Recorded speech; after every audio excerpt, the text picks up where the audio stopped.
Hey, what's going on, y'all? So this is going to be a little bit of a different video today.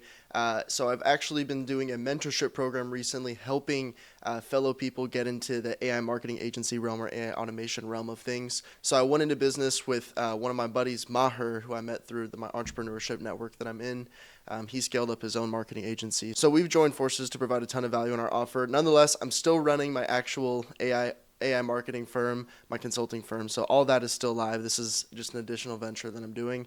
So what you're going to be seeing today is a live Q&A we hosted with fellow AI entrepreneurs. A lot of them are in the beginner stage of things. They were asking us questions, we were answering them. And it was a completely free thing we just did. So if you want access to me and Maher to ask us questions like this, I'm actually going to leave a link down below to where you can book in a free interview with us if you want to get mentored by us. However, if you simply just give us your name, email, phone number on that initial opt-in page, you'll also be sent a free invite to a school community where you'll get a few hours of direct knowledge from both me and Maher to actually start getting you your first few clients and ideally provide you with enough value that you can actually take it and run with it, even if you decide you don't want to work with us, right? And also within that free school community, if you do choose to join, you'll have access to a weekly Sunday Q&A call with me and Maher, which we're calling Coffee with Scott and Maher or something along those lines. And essentially, just like in this video you're about to watch, you can just ask us questions and we'll fully transparently provide you value. Again, if you're new to this page, I don't gatekeep. If you look at any of my other videos, I like to be fully transparent with everything I'm doing here. No, I'm not a sellout course seller. I'm still aiming to actually provide value. And so even with who we're working with and who we're mentoring, we're cherry picking them to make sure we're only working with hard workers, no bullshitters, no people that are just looking for a quick win. Because let's be real, the reality of the situation is like nothing in life worth attaining is going to be easy, right? If it were easy, everyone would do it. So I'm not going to sit here and tell you I can make you millions of dollars because the truth is you got to put in some work. But if you want to learn from someone that's walked the walk like myself or like my business partner Maher, then tap the link down below. This is for you. Without further ado, let's get into the Q&A video. We're gonna wait a little bit more to let people jump in. We can spend some time and get to know each other in the meantime, boys. Let's go with Lucas. Lucas, tell us, bro. How old are you? Where are you based? And what do you do? So I'm from Canada. I'm 18 in just a couple days here, and I have an AI agency, obviously targeting custom home builders.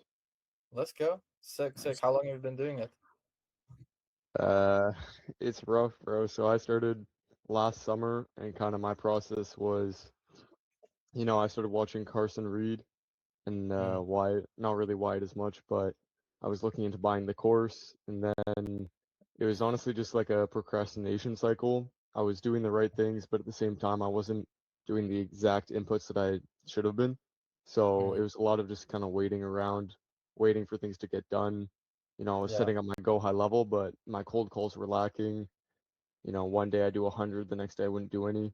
Mm. And from there, I found Yoel, and ever since then, I'm launching my ads on Monday actually. So Let's finally, go. season starting to pick up, but it took way longer than I wanted.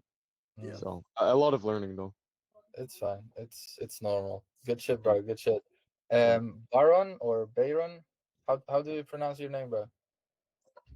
It's a bottom, but you can Baron? say however you want it to. So Sick, sick. Where are you from, bro? Where are you based? I'm based in Germany. Yeah? Yeah, it's cool. And I found Joel on YouTube, and he was talking about custom read being like scammy, and I looked into it more. I was like so close to buy his fucking course, but then I saw Joel's video, and Yeah, he saved me, I guess. yeah. And then I found out the Discord, and I really liked it, so I just started with the business as well. I'm Mhm. working with orthopedists. I think that's what it's called in English. Yeah. Mm. And All I right. saw this mentorship, and I was like, it's cool. Why not be a part of it? Yeah. Yeah. Cool, cool. All right. And Andre, or is that how we pronounce your name, bro? Oh, you're muted. Yeah, it's fine. Andre is fine. All right, cool. Yeah, I'm from Switzerland. I started my Cool. agency. I firstly started with like the AI automations, just like doing automations, Yeah. the AI receptionist and all that bullshit. Mhm. So I started with it. That gave me, I think, great understanding of AI and how to do the automations. So I Yeah. think it's actually good that I started with it, and then I found out about Carson Reed, and I switched to like this sort of What? I All switched to you this guys like are coming from Carson Reed, Yeah. isn't it? yeah Oh yeah, and shit. I What's switched up? to this AI agency thing. Um, And that I switched like 3 months ago, maybe four. mm, And I've been doing that like ever since. I'm running my ads right now, and yeah, I'm just here to take in as much knowledge as I can. awesome, man. I Hamza, just had to close my door. That's Hamza, sick, you bro. want to introduce yourself, brother?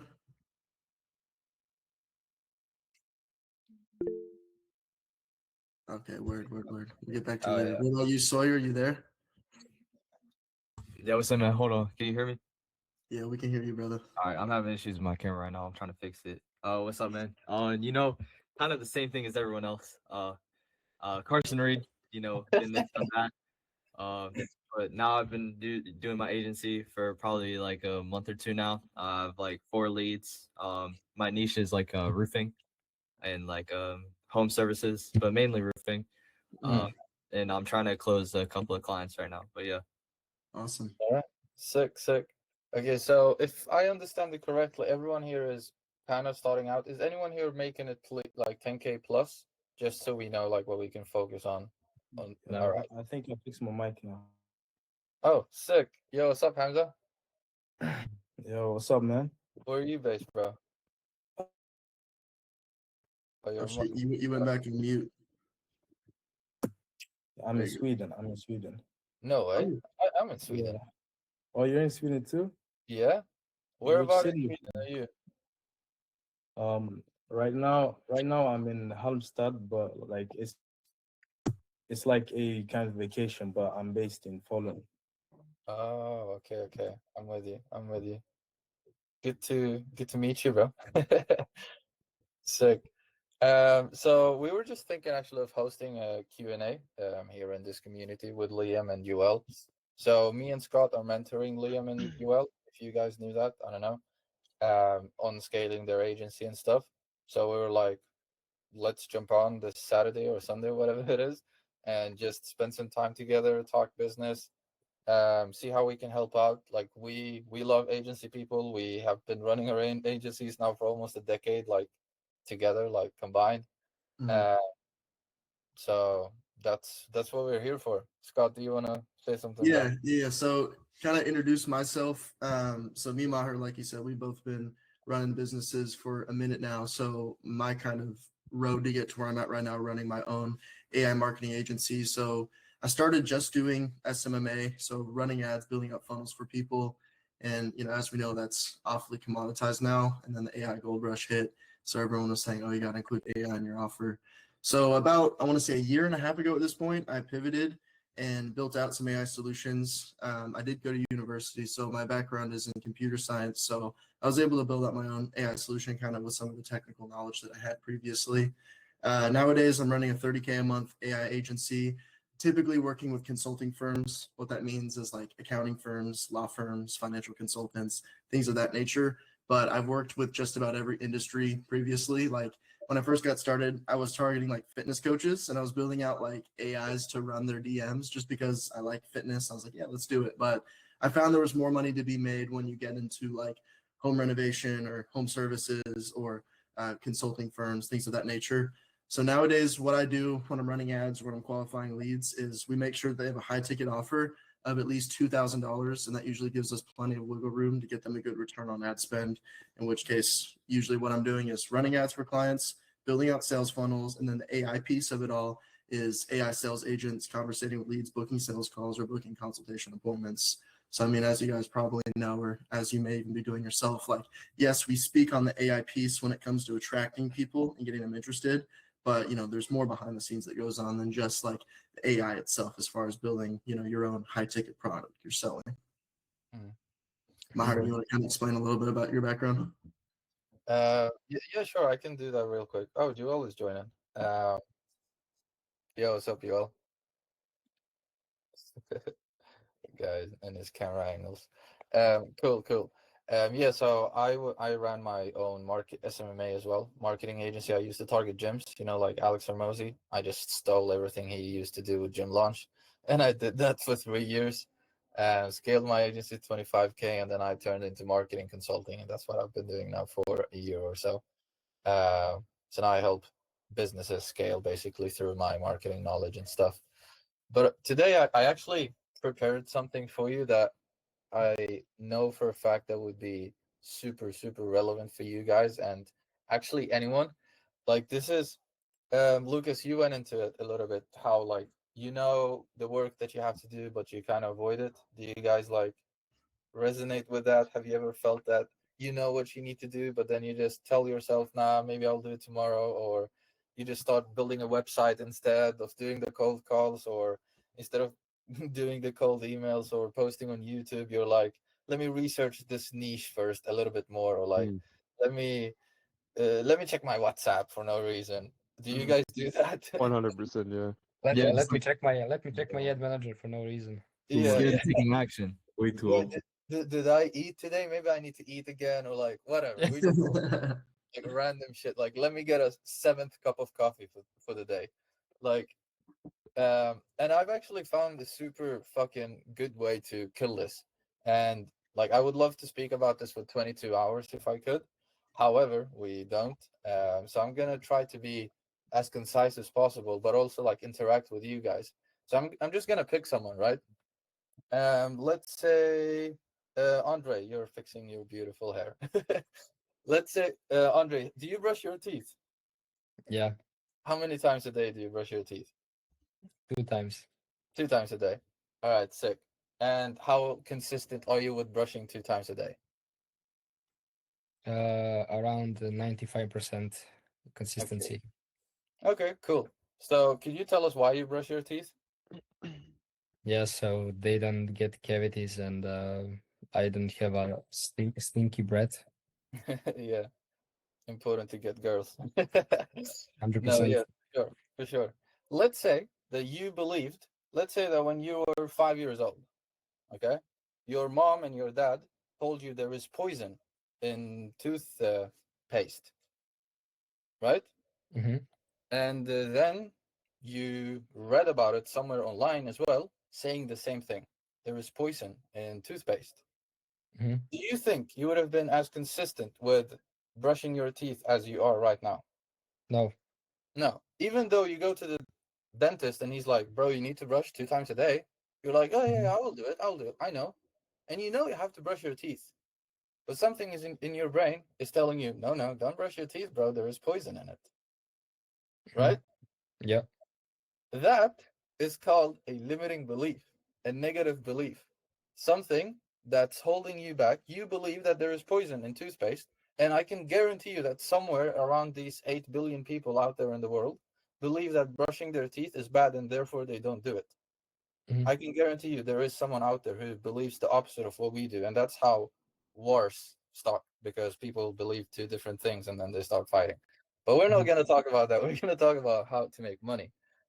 So, you have a limiting belief around let's actually talk about business for a second as well. The first belief we have is like the initial experience. So you if I Yeah. tell you like what do you believe about Kopfschaffenist, what opinions do you have about that insect? You have zero beliefs about it because you don't know what the fuck that is, right? Yeah. I was like, what the fuck that is? Yeah, I was also I Yeah, was like, where's he going with this one? it's a super weird insect. It's like the rarest insect in the world. Okay. You can't have any beliefs around it because you have never experienced it. You have never seen it. You have never heard about it. You've never seen it. You don't know what the Mhm. fuck it is, Yeah. right? But if I tell you now, like, it's the coolest insect on planet Earth, and I like tell you all these good things about it, your initial experience about it is going to be positive, Mm-hmm. right? And then Yeah. what your brain is going to do is it's going to start to look for ways to confirm that initial belief. Are you guys with me so far, or am I getting Yeah. too Yeah. Yeah. complicated? 100%. Lauren, you look a little bit confused. I'm just listening hardly right now. Cool, cool. Let me know. Stop me if I'm getting too, I don't know, technical or whatever. So the initial experience happens when we didn't even know about what the word initial even meant. Like as soon as we were born, we started getting initial experiences. Since we were like 2 months, since we were 5, 7 years, right? 11 years old. All of these things, we had our initial experiences. Ever since, we've only just been looking for confirming experiences. Mm-hmm. All right? And Yeah. confirming, we can talk about why the brain wants to confirm shit. Basically, our brain is lazy. It wants the quickest route to answers. So it's like, oh, last time I brushed my teeth, I was poisoned. So I should probably just not brush my teeth ever again because I just keep getting poisoned.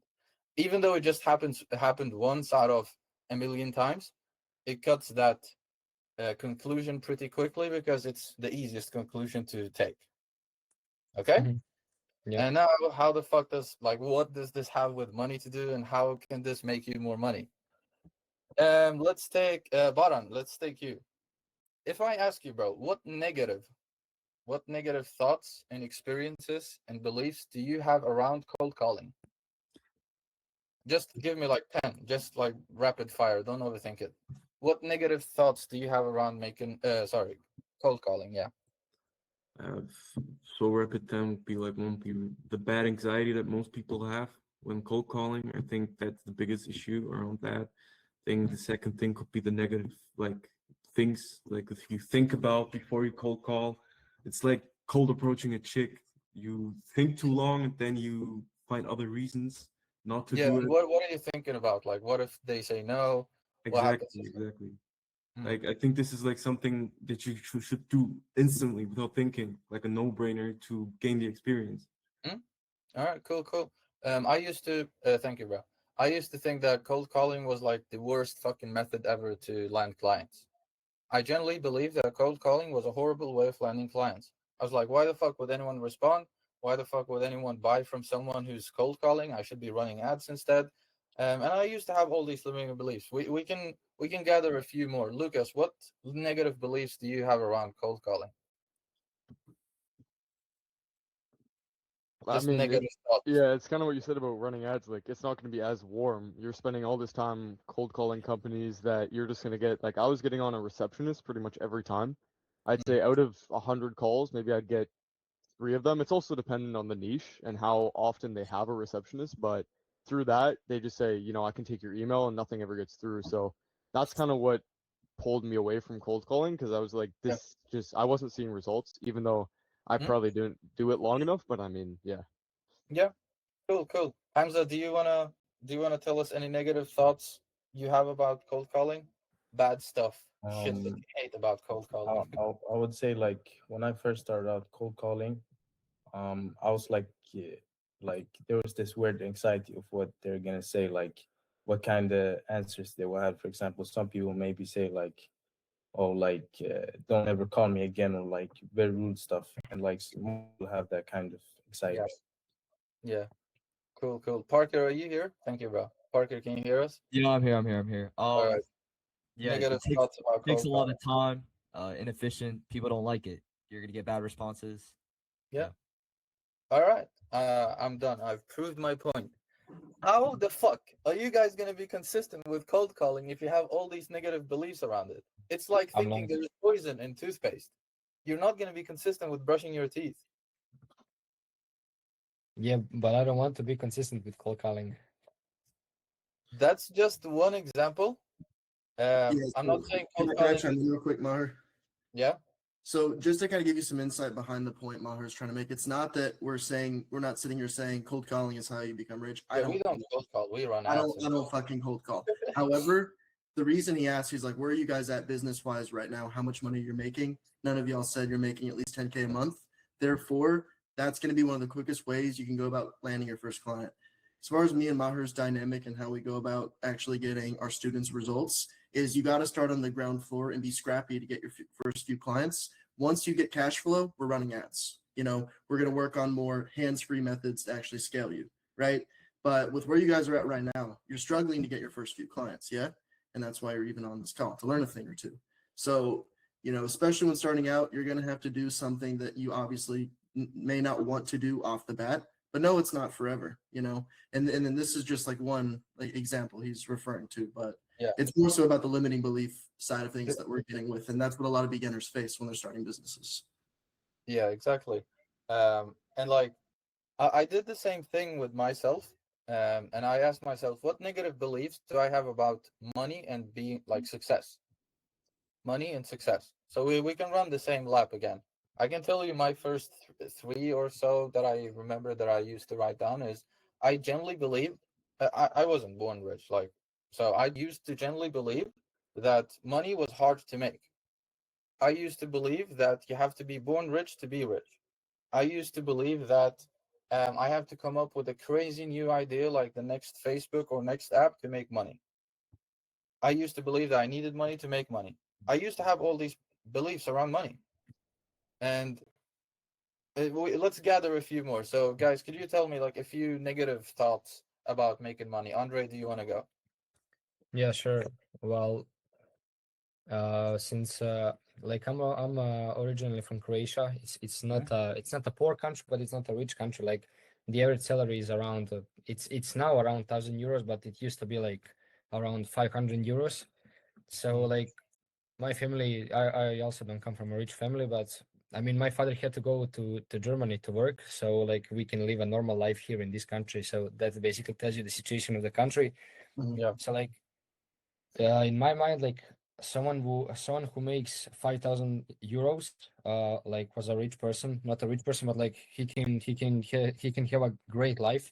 And like the longer I am in this like sort of space or sort of game, however you want to call it, like the more I feel like even when I'm going to start making like good money, like 10K, 20K, I feel like it's going to be very little. So like extremely little amount of money.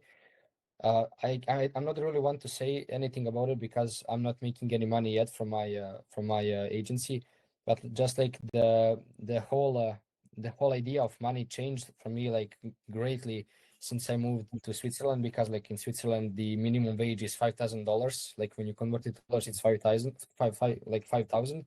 And if you have average job, like you'll make around $6,000 to $7,000 in Switzerland. So also like seeing, because in my never in my life have I seen a Lamborghini or a Ferrari or like some fucking GT3 RS Porsche, something like that. And then I move to Switzerland and I go to Zurich or like some other big cities and everyone is fucking driving those.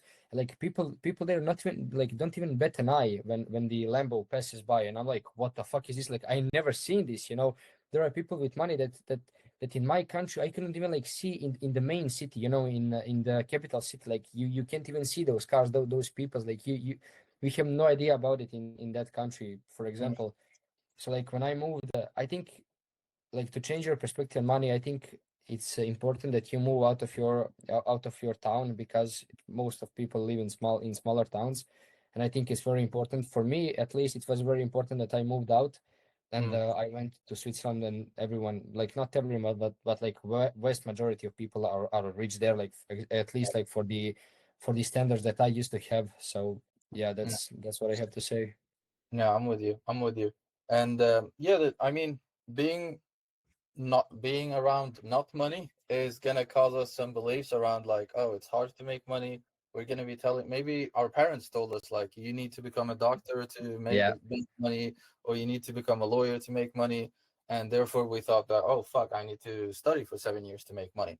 All of these like beliefs are negative. They hold us back from reaching our goals. And to not spend more time like talking about this, basically what we have to do is we reverse them.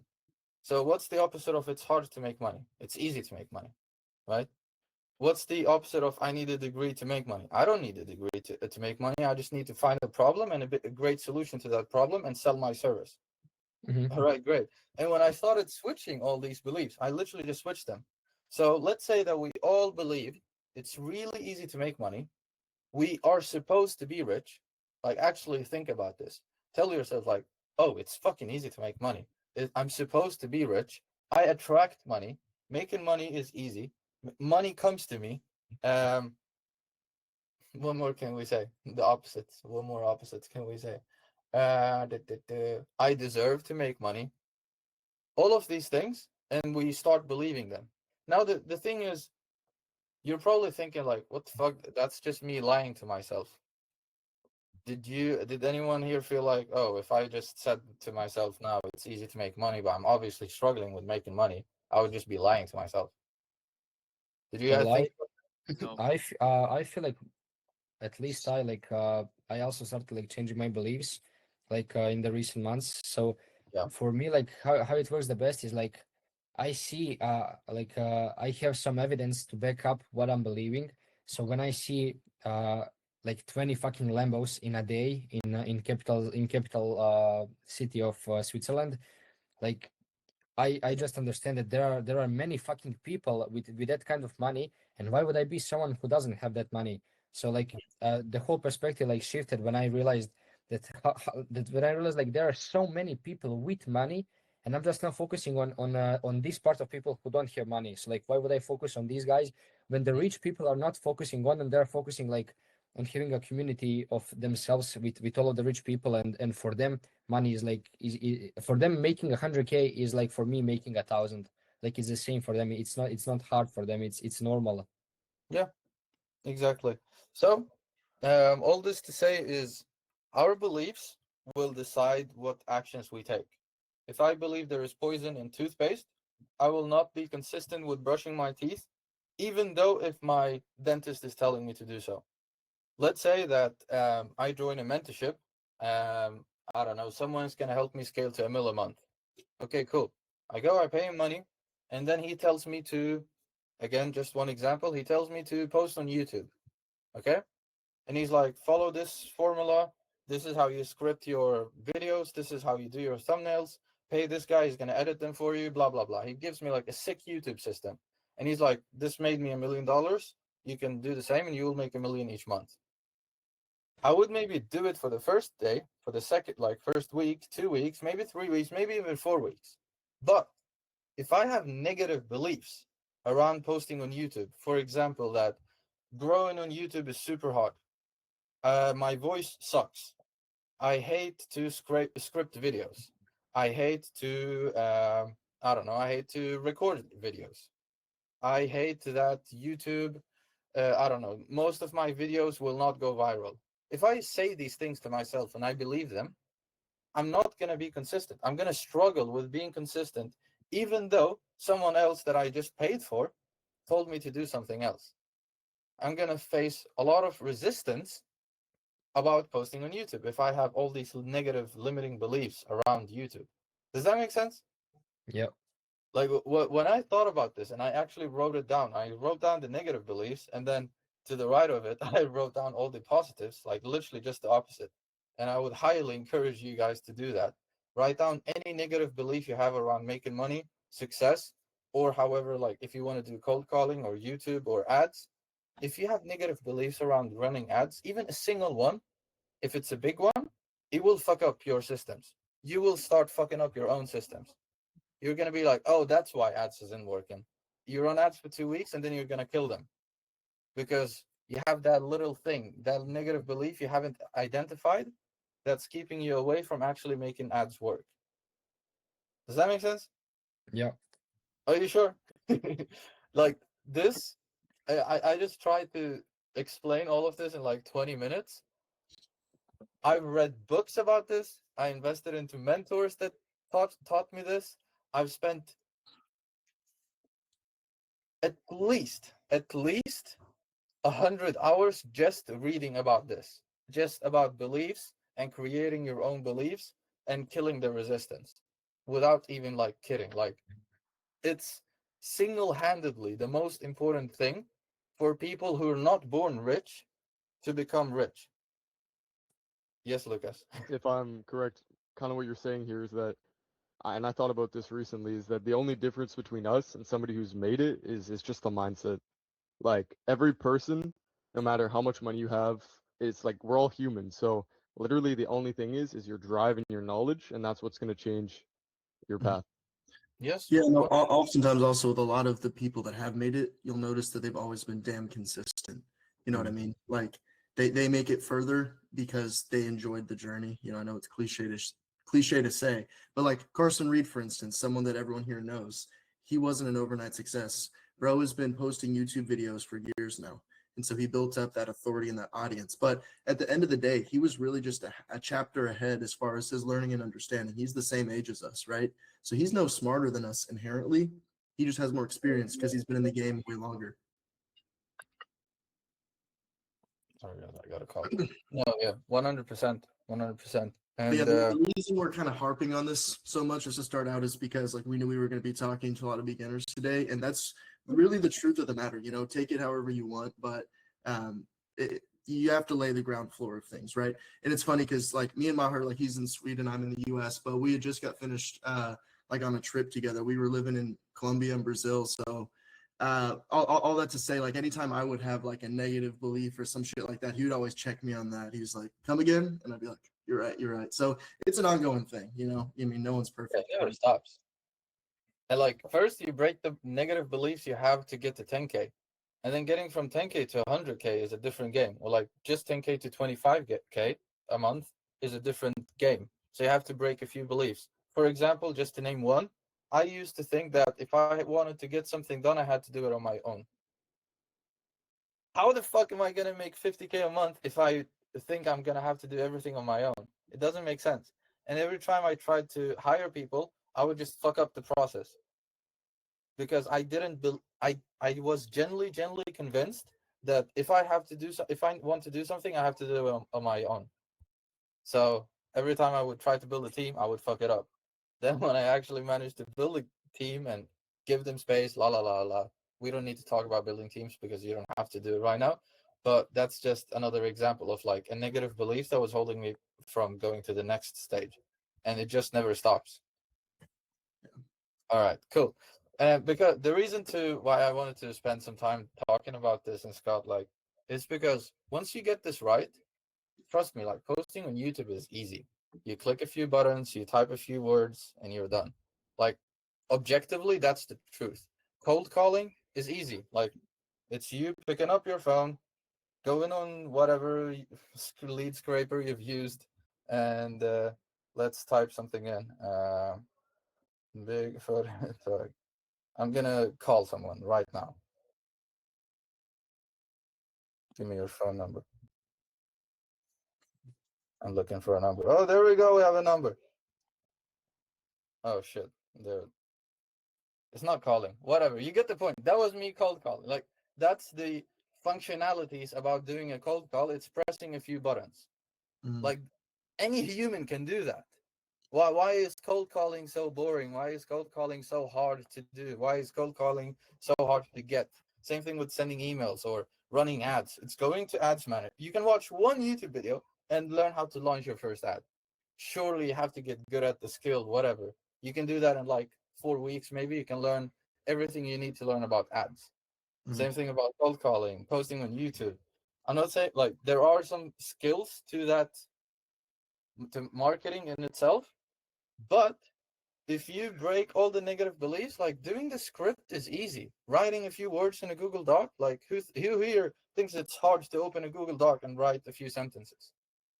Like I hope you don't, because then you're gonna struggle to make 10K a month. Yeah, Like, see, and even in like my agencies, like yeah, we're doing like a bit of mentorship, but like my agency, like you know, selling to businesses is still my primary stream of income that I don't intend on ever shutting down just because it's so fruitful right now. But when you really pull back everything I'm doing, I'm running ads, and that's how I'm getting most of my clients. And really, like the only thing I have to stay consistent about is introducing new creatives, right?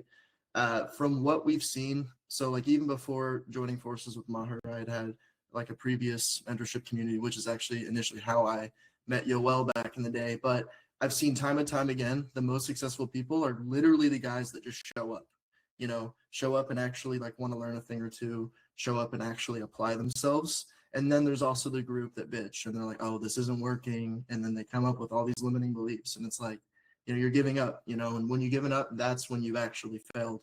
Otherwise, it's just like continue trial and error until you figure it out, right? Like it took me way longer than it should have.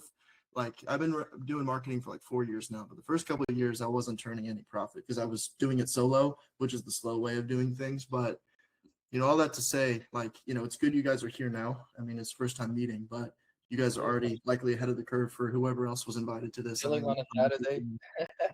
What's up? Chilling on a Saturday, talking business. Yeah, that's what I'm saying. Like showing up is really like half of the ball game when it comes to like running an online business or starting one up. Age is not a factor, and that's why, you know, online entrepreneurship is so lucrative for us right now. Yeah. Sick boys, sick. Let's open up for questions. Any questions doesn't have to Yeah, just yeah. be And to label it. kind of lay the floor, we'll start with you, Andre. But to kind of lay the floor, also, like I know we kind of talked about that, but if you want to dive into anything technical, that's my wheelhouse as far as how you guys are setting up your products, how you go about selling shit. Maher's a killer at sales and marketing, but I'm like the product guy, the technical one that sets up builds and shit. Anyways, let's hear him. All right. Yeah. So this is like sort of belief that I have that I'm constantly sort of challenging and trying to like break.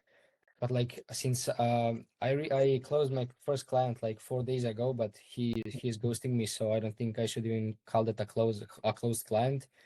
So either way, because I have zero experience. That's what I'm trying to say about fulfillment. So in my mind, like fulfillment is something that I have no clue about.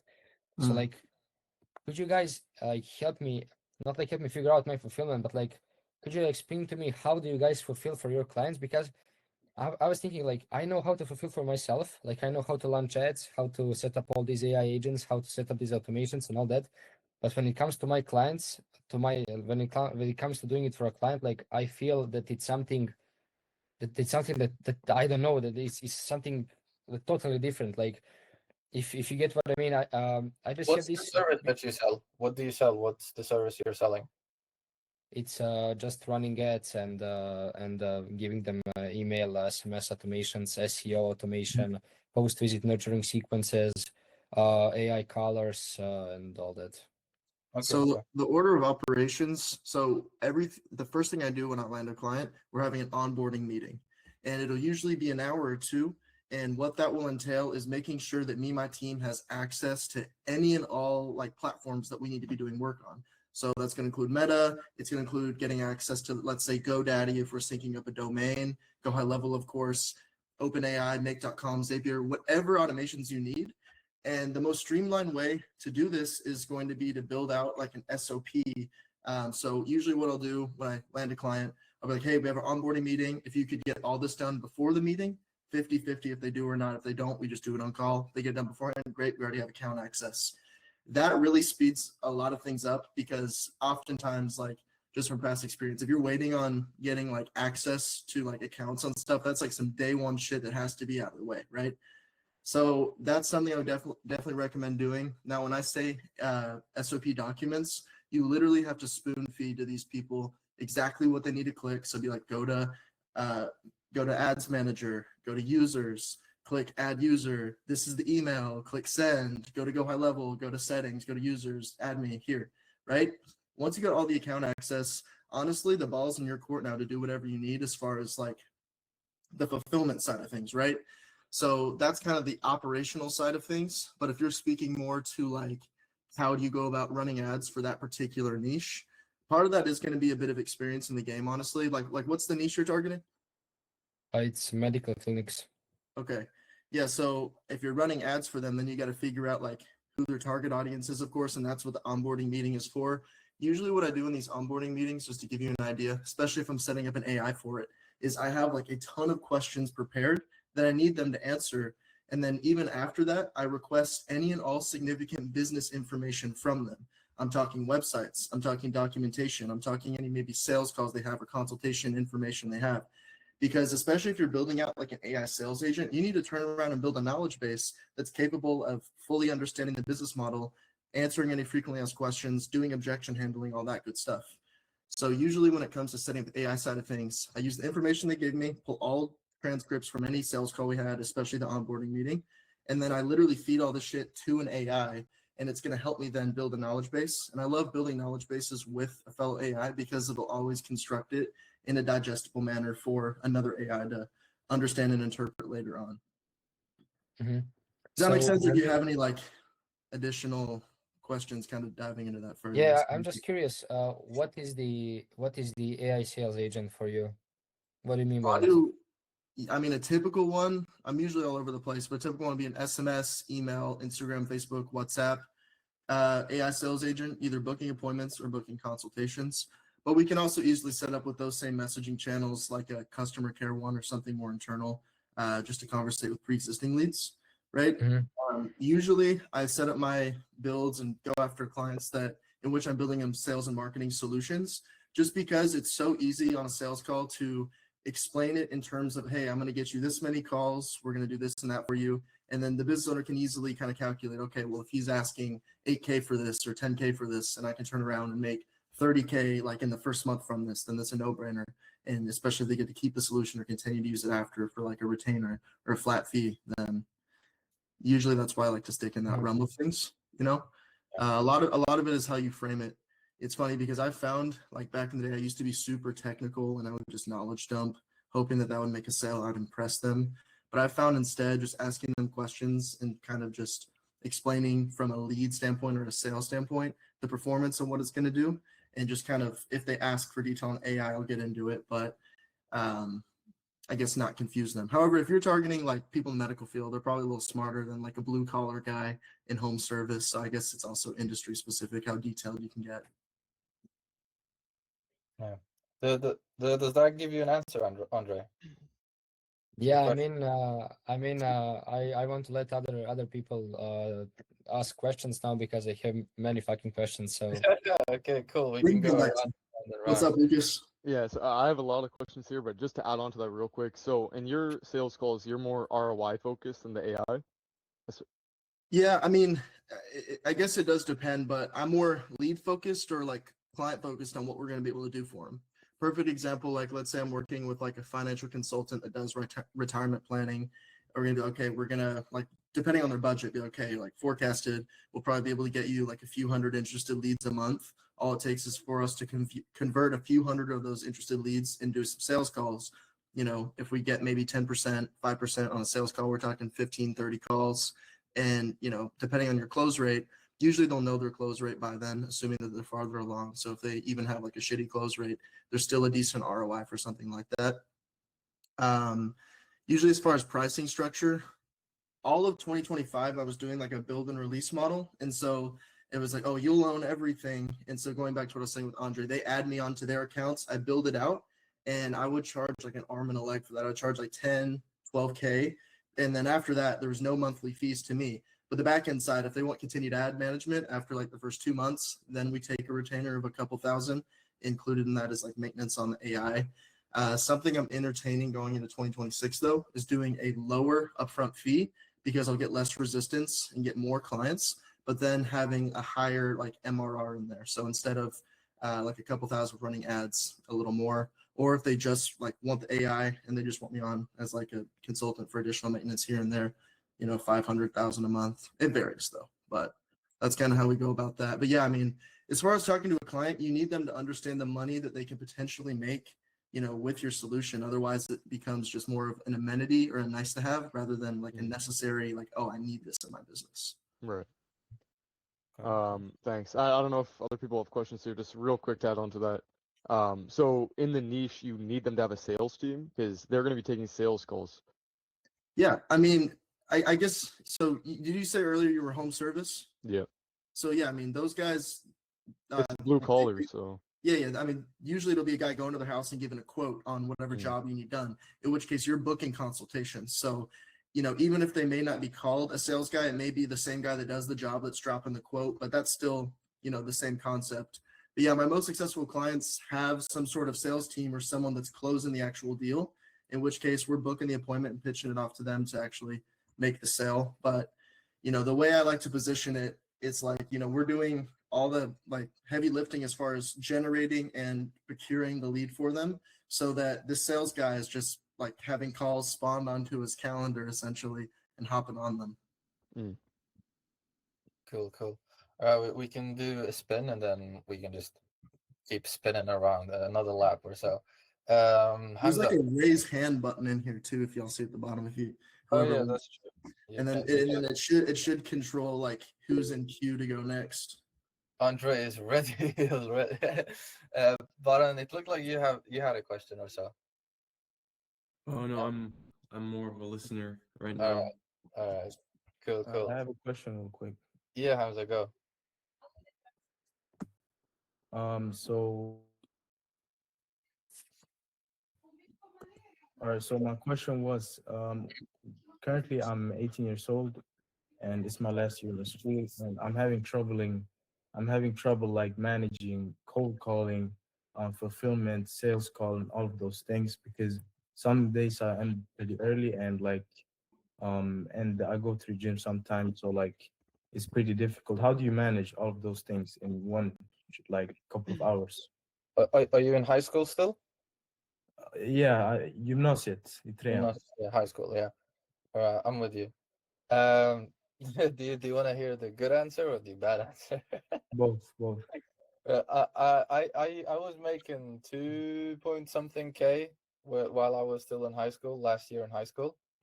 Um, you just have no life, bro. Like that's the true answer. You don't have time to do anything else.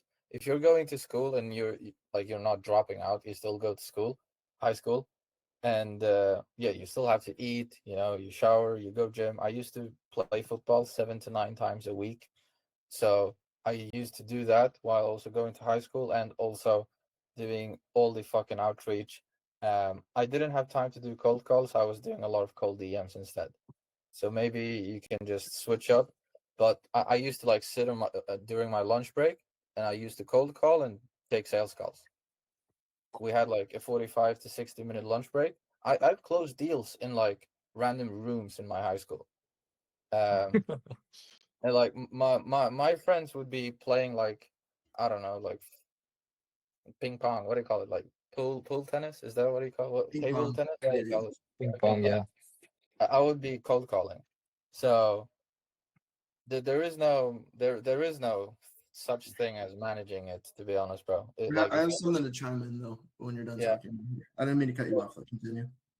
it's a boring answer, but that's just that's how it is. Yeah, you Yeah. go ahead. So I just want you to know that this even goes back to what we were saying. Like, obviously, cold calling isn't forever. Something like this isn't forever too. But like, I want you to find me anyone successful that wasn't grinding on day one. Like, it's just part of it, right? If it were easy, everyone would do it, and then it wouldn't be worth anything.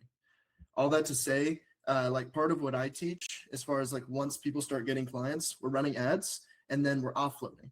We're building a consulting firm. We're not just running like a startup where you're the one-stop shop and you're doing all the fulfillment. All that to say, I have 8 people that work for me. I have developers, I have funnel builders, I have people that run my ads for me. I have people that post my YouTube videos, edit my shit for me. So all I'm doing now on a day to day is hopping on calls, This recording shit. videos, I'm just taking a kidding. sales call, you know. So, but it takes a minute to get here. More importantly, you need money in order to pay others to go out and do it.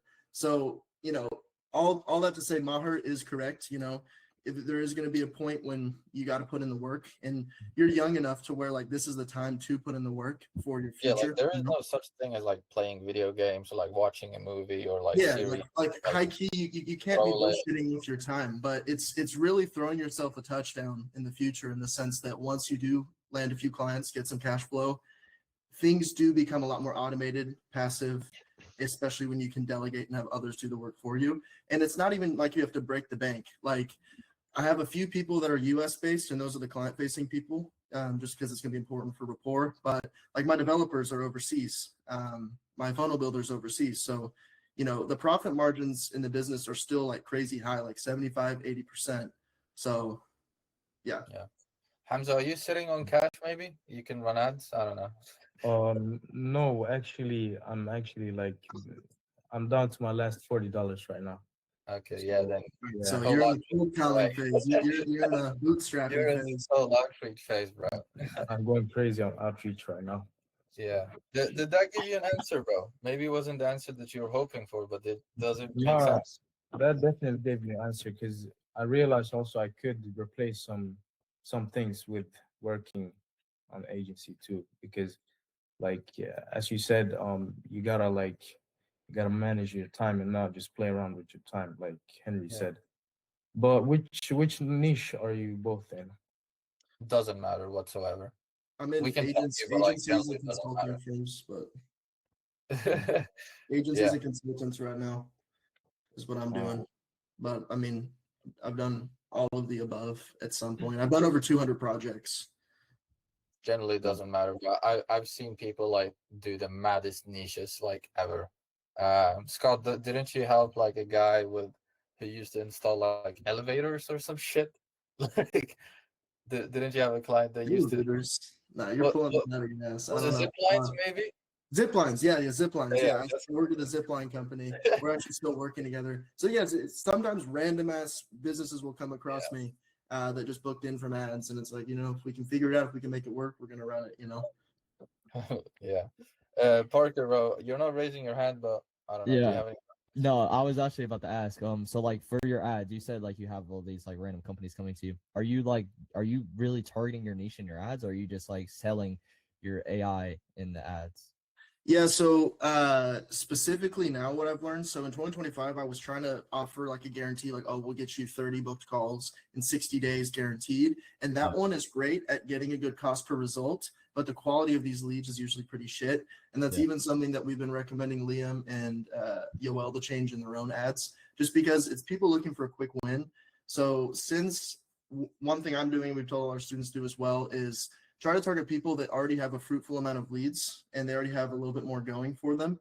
Because anyone that's like under 10K is like the most pain in the ass client to work with, because they have so much that they still have to figure out inherently. So like for them to take on an agency, usually it's just a lot of like grueling work that you end up having to doing compared to working with like an agency that already has a ton of leads. All that to say, usually when I'm calling out businesses now, I'll be like, are you a consulting firm and you have like hundreds of leads coming in a given month and you have no way to manage all of them? Maybe your appointment setter is lacking, they're not reporting properly, and you're sick of having to manage a whole sales team, and you're looking for like an automated clean cut system that is fully accurate, never skips a beat, has full tracking down to the second anything takes place. We'll say something like that, and then something that's music to a person's ears that is exactly the ICP that I'm targeting. Usually the call out, I'll keep it semi-broad, agencies and consulting firms, but as they go through my funnel, specifically if they try to book in, we have multiple qualification questions where prior to the sales call, I'm able to gauge who they are, what they do, what they're struggling with, how much they're making. And then we even have conditional logic in there. So if they are unfavorable, we'll DQ them, won't let them book in. Most of the time, if they are favorable, though, then we'll push them to a sales call, and we'll at least hear them out. Sometimes I'm like, hey, full transparency, I don't know if this is for you. Other times it's a slam dunk. All right, yeah. So, Thanks. all right, cool. Let's go back to Andre then. Yeah, so I wanted to ask about the CPM. So my current CPM is crazy high, and I just found it out like yesterday. Yeah. I don't know what's going on. It's $110. It's $110, which I Indeed. think is fucking crazy. Yeah, that So is. Yeah. could you guys like help me like maybe give me some ideas why would that be? I don't have ideas. I have the answer. I have the answer. Literally across the board, not a single person that I've ever talked to has ever not had high CPMs during December. You have to understand, specifically on meta ads, November and December are the most competitive times to run ads, and essentially it becomes a bidding war for people's eyes, right? Because we have people that are soliciting stuff for Black Friday, for Christmas. So it's just an expensive time to run ads. And that's what I always tell my clients. Cost per results historically have always gone up. Even the 4 years I've been doing this, I've seen it firsthand. So don't get discouraged by that. In fact, I'm super bullish on Q1 and Q2 for anyone running ads. So I would say if you hone in your analytics and only start looking at January onward, you're going to notice that they're going to be a little cheaper. And that's just the name of the game when it comes to meta. Q4 is always going to be the most pricey time to run ads. And then typically following Q1, Q2 is going to be more fruitful. So yeah, sorry. Is it your own CPM, Andre, or like your clients? No, it's my CPM. If it was my clients, I would be fine. But like, it's my CPM. I was like, I didn't even like check it for like maybe 3 weeks, and then I like randomly checked it, and I was like, what the fuck is this? Like $110 for 1,000 fucking impressions. Like, what's this? I'm with Yeah, you. no, it's just a super pricey time. It also depends the country or region you're targeting. Yeah, what US. country are you targeting? US. Yeah, I mean, and that's what I was getting at. So like, if you were to comparatively have ran ads in India, it's going to be dirt cheap in comparison. US is probably one of the most expensive places to run ads because everyone domestically like me is obviously going to run ads. And then there's so many people overseas that knows that US is where the money is So they're also running ads to the US. So it's one of the most competitive markets to run ads in general. All that to say, the reason I love high ticket offers is because even if we're getting expensive cost per results, there's still enough wiggle room to get a good return on ad spend, especially if you consider the lifetime value of some of these customers. So one thing to consider, CPM aside, is your cost per booked call and cost per qualified booked call. Also look at your CTR, your click-through rate of people that are actually stopping and watching your ad. There's a lot of different metrics to look at as well. Like honestly, $110 CPM, yes, it's expensive, but have you at least gotten a booked call or two from it? Have you made any money from it? Those are also things to consider, because I wouldn't mind spending a couple $1,000s if I land a guy that's doing 10K.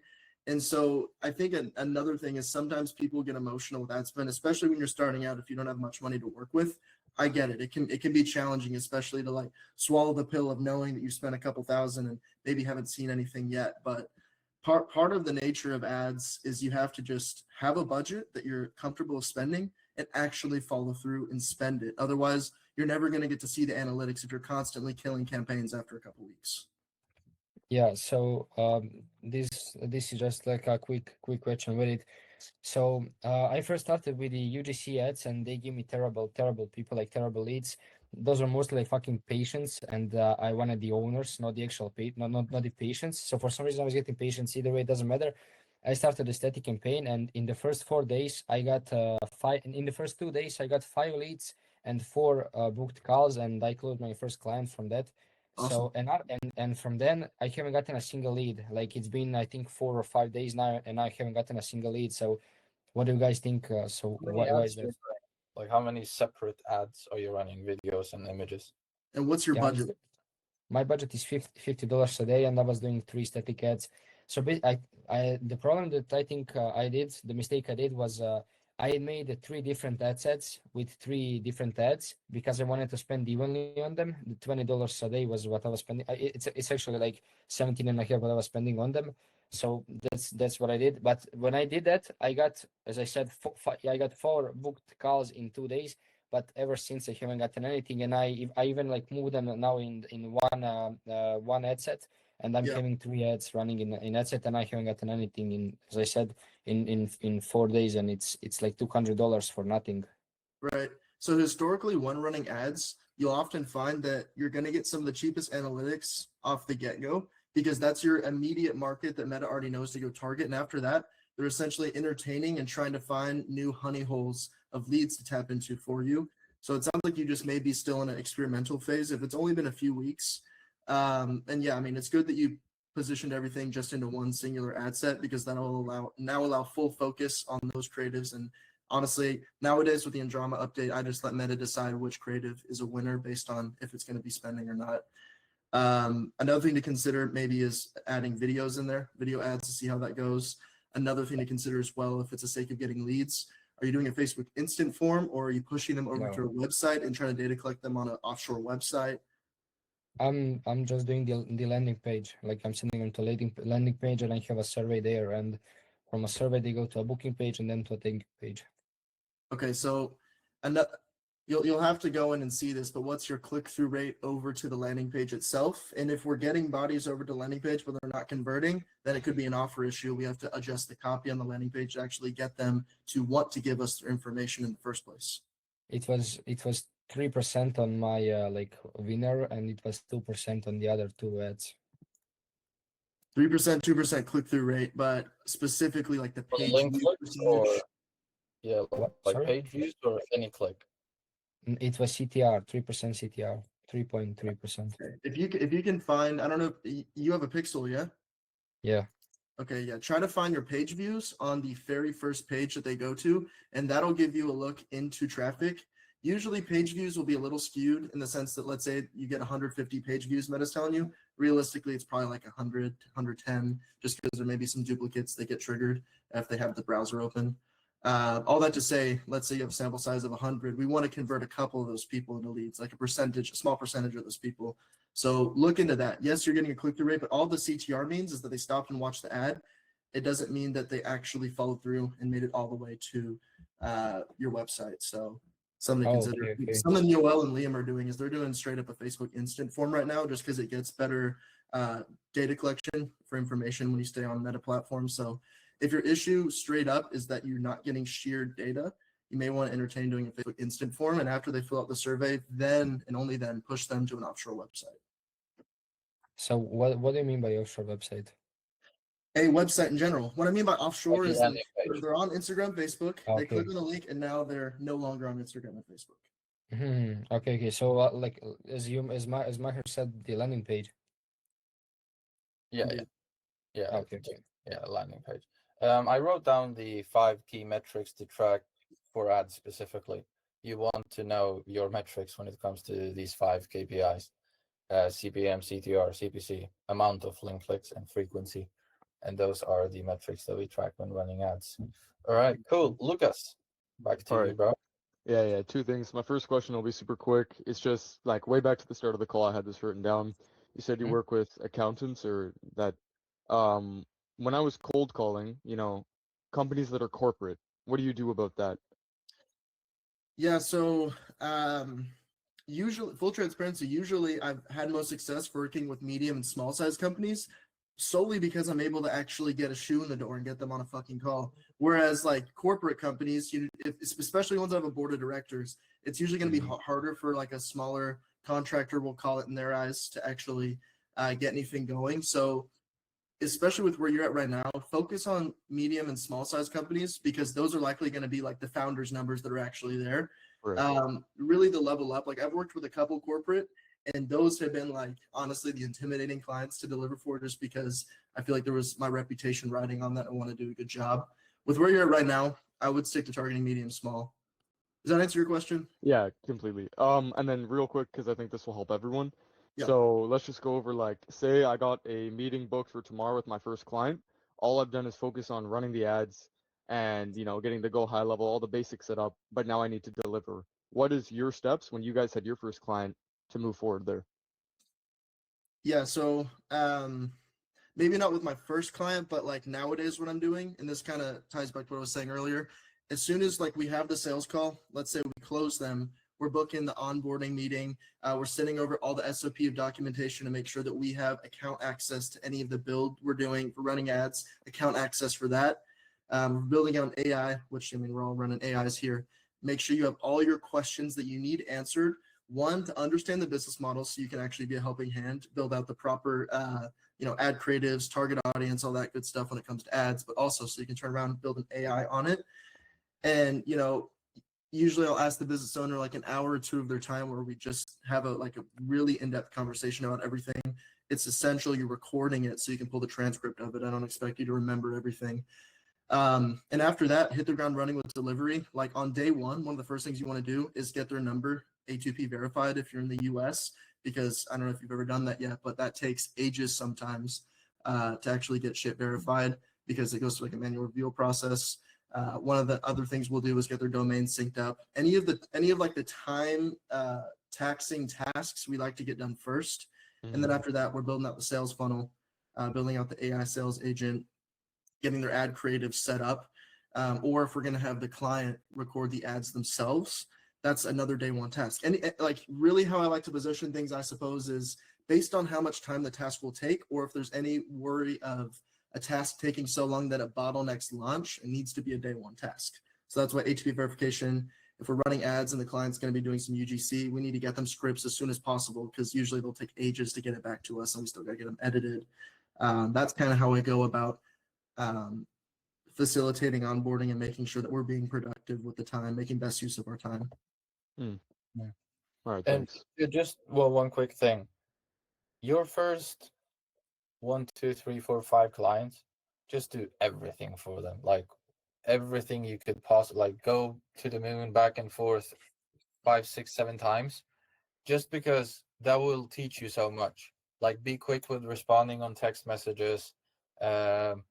Instead of telling them to like record an ad, like script the fucking ad for them, tell them where to place the camera, tell them where to record the ad, when to record it, send them the document, be like, I prepared everything for you. Just like make everything as simple, like over deliver, you know what I mean?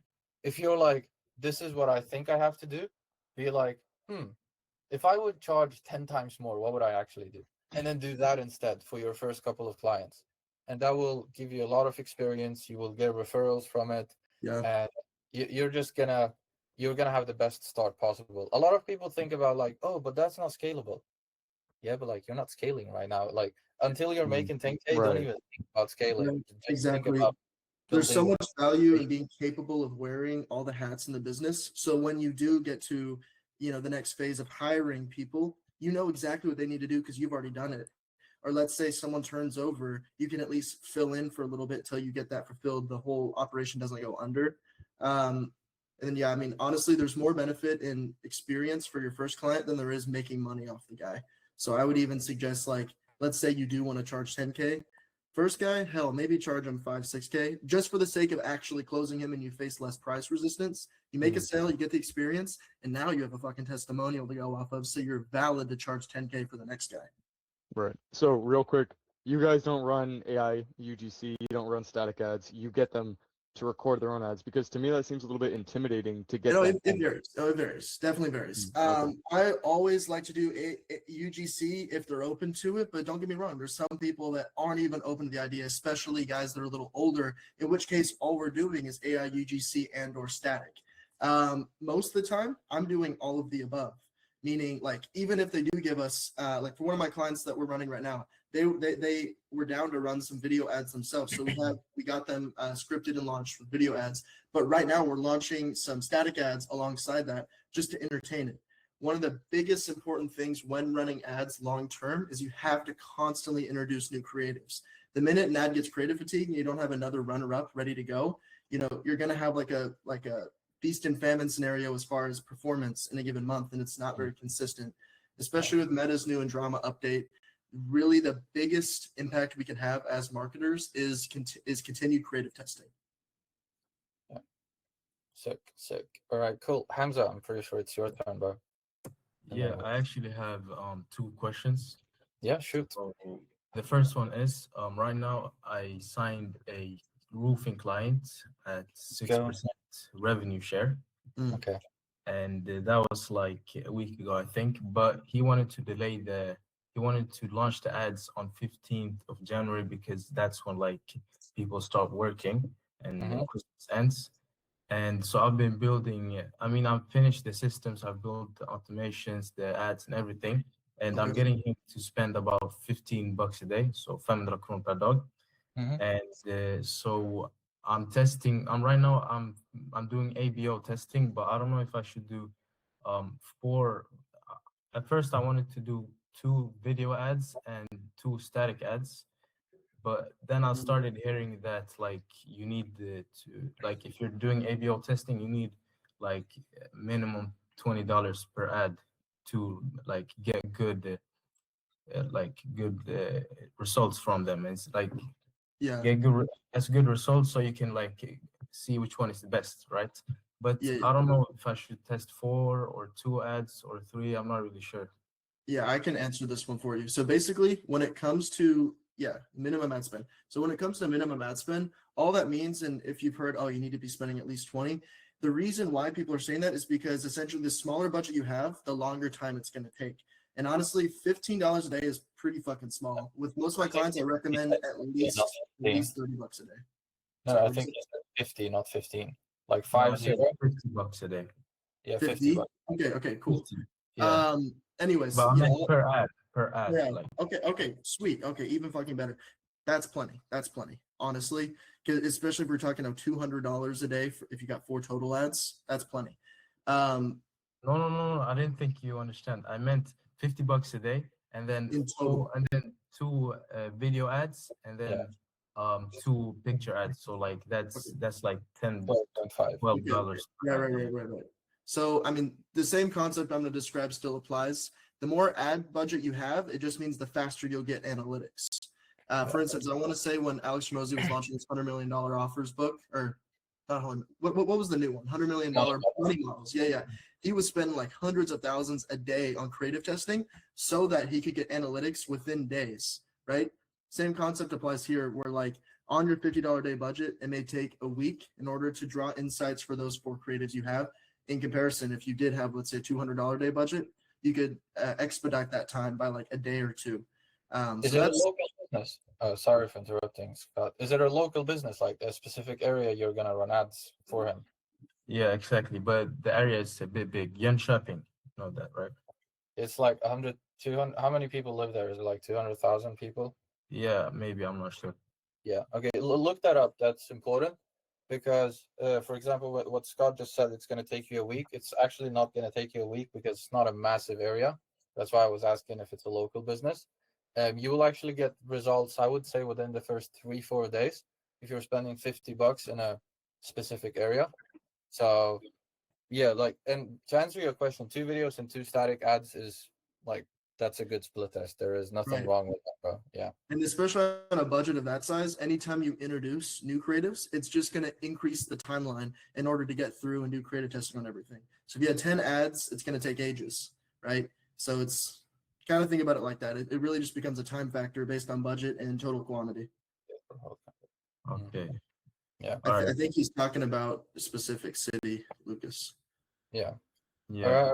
I was just wondering. I don't want to interrupt your, but like, do you guys target a specific state and then get your data there and go on, or do you just do the whole country to start? What would you recommend? For US, I just do the whole country. I really haven't had too much of a problem with that. If you're running for a local business, obviously you're gonna have to be specific to them. But yeah, for like us as marketers to go after clients, I think a whole country is fine. Like all of US. I'm a huge fan of niching down. So like when I was running my own ads for my agency targeting martial art gyms in Sweden, like this was literally my call out. But by the way, Sweden is only 10 million people. That's like one of the states in the US. I was like, do you run a martial art here in Sweden and you have your own location and at least one employee and you want to get 100 to up to 200 new members this year?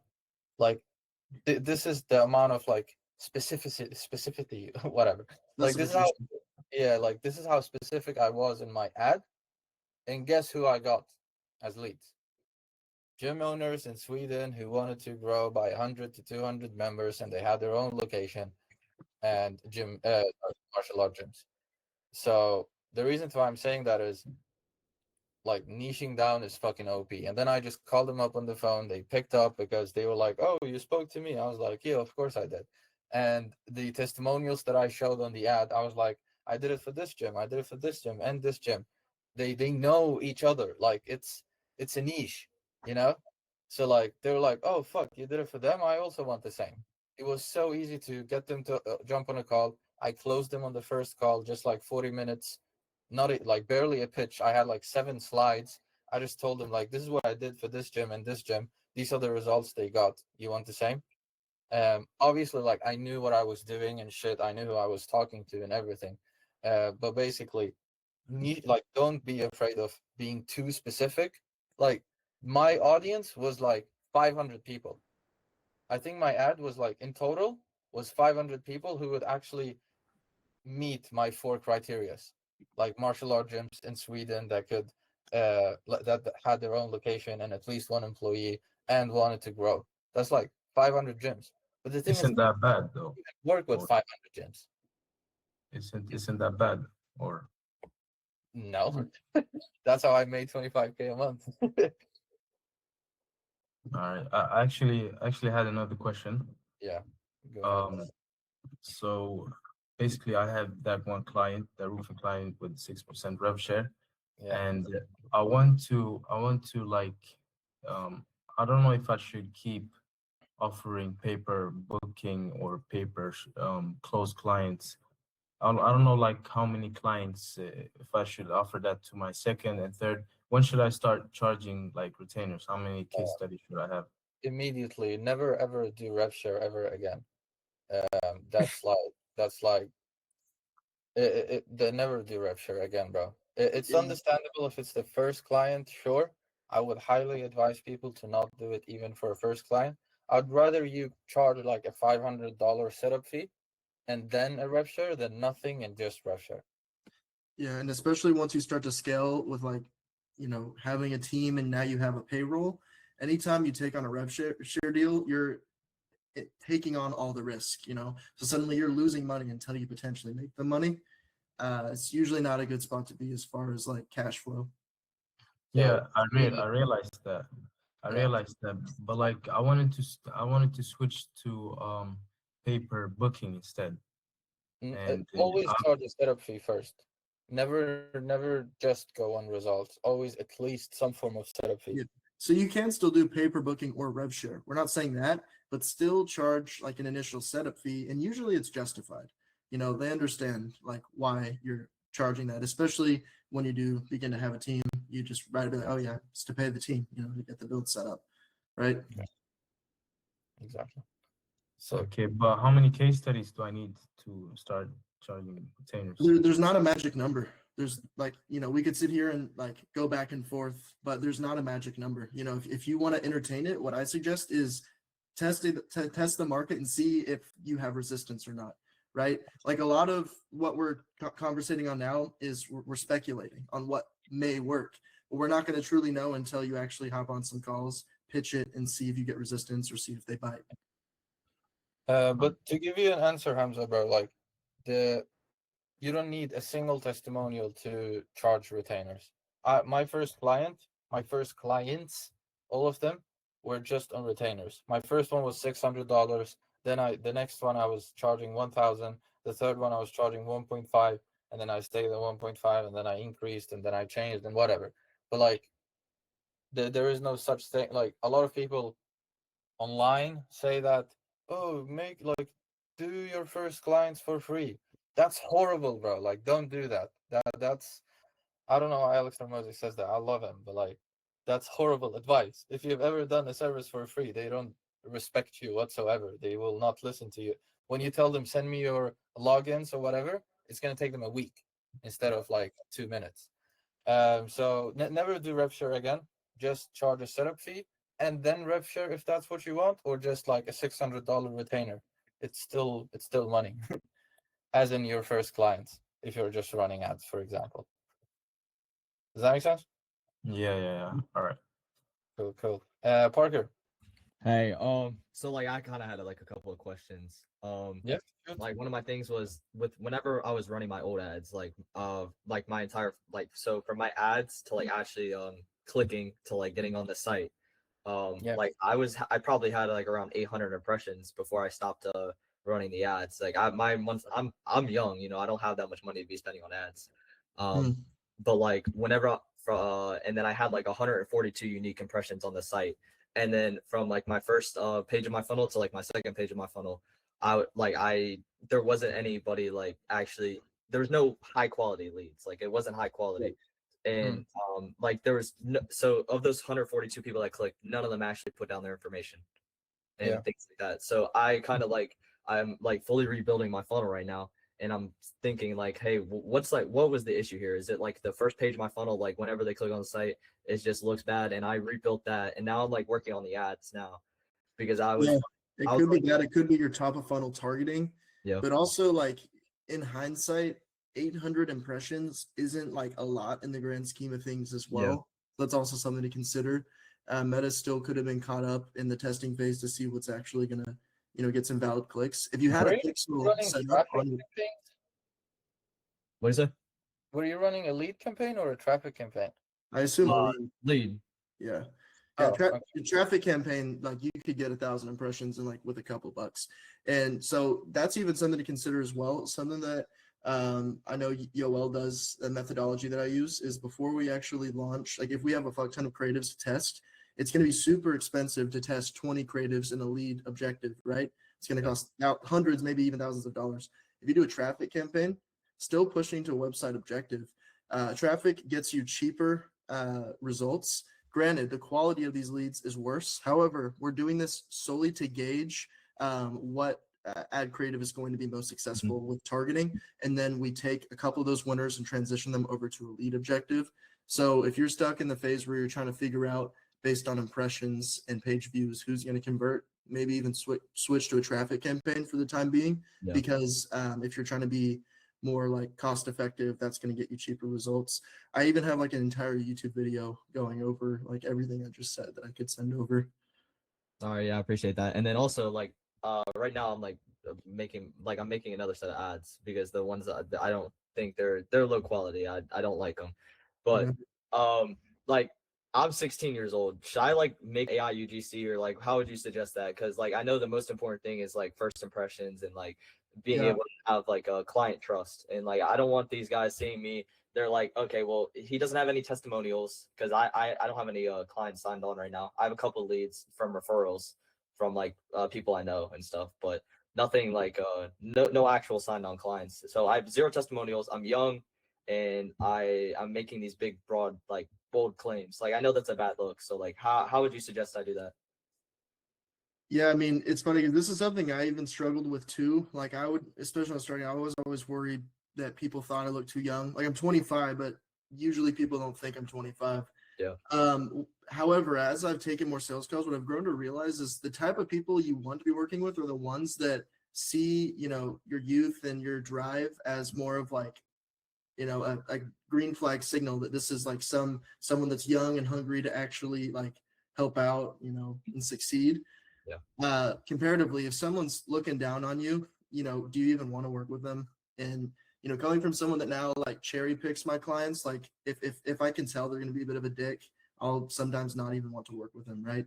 So that's something to consider. But like I was telling Hamza, like we could sit here and speculate for your specific case whether an actual face video view or UGC one is going to do better. But the truth is, actual testing is going to be the decider of it because our speculation is biased, but the market's unbiased. Page viewers, clicks, that's all unbiased testing. That this raw data that we can actually use to draw insights to see, how it's going to perform. All right, I appreciate it, man. Thank you. Cool. Lucas. No, sorry, it's Andre. Yeah, it is Andre first. Yeah. Go ahead, Andre. So I wanted to ask you, do you guys use the outbound AI color for your leads? No. Well, I mean, it's not even outbound at that point. Technically, if they're our leads, it's inbound. But yeah, I do not touch outbound at all. It's completely illegal in the U.S. to do cold calling. So the only time we use AI not dialers cold is calling. yeah. Well, Not cold just calling. outbound meaning like when I think outbound, I mean that like this is a random ass person, right? They've never interacted with us. Everything we do is with inbound traffic that opted in and gave us consent. For those do you call them people, up? yes, we'll do callers, but it's industry specific. What, For what instance, was the question, Andre? So the question was, do you use the AI colors to call up your leads, like when they opt in? so okay, yeah, I got this one, Maher. So for some of my clients, we'll use outbound callers, but for where you're at, I would not recommend using an AI dialer. Here's the truth of the matter. Let's say we do a 1v1, a human versus an AI. In this day and age, the human is likely going to beat out the AI at getting a better booking rate. And I even fully transparently say this to clients on sales calls. Here's the thing though, where the AI starts to really become better than a human is when we're at scale. So the clients that you guys need to be thinking to work with have hundreds of leads at their disposal in which a human simply can't keep up with that kind of work. They don't have capacity, right?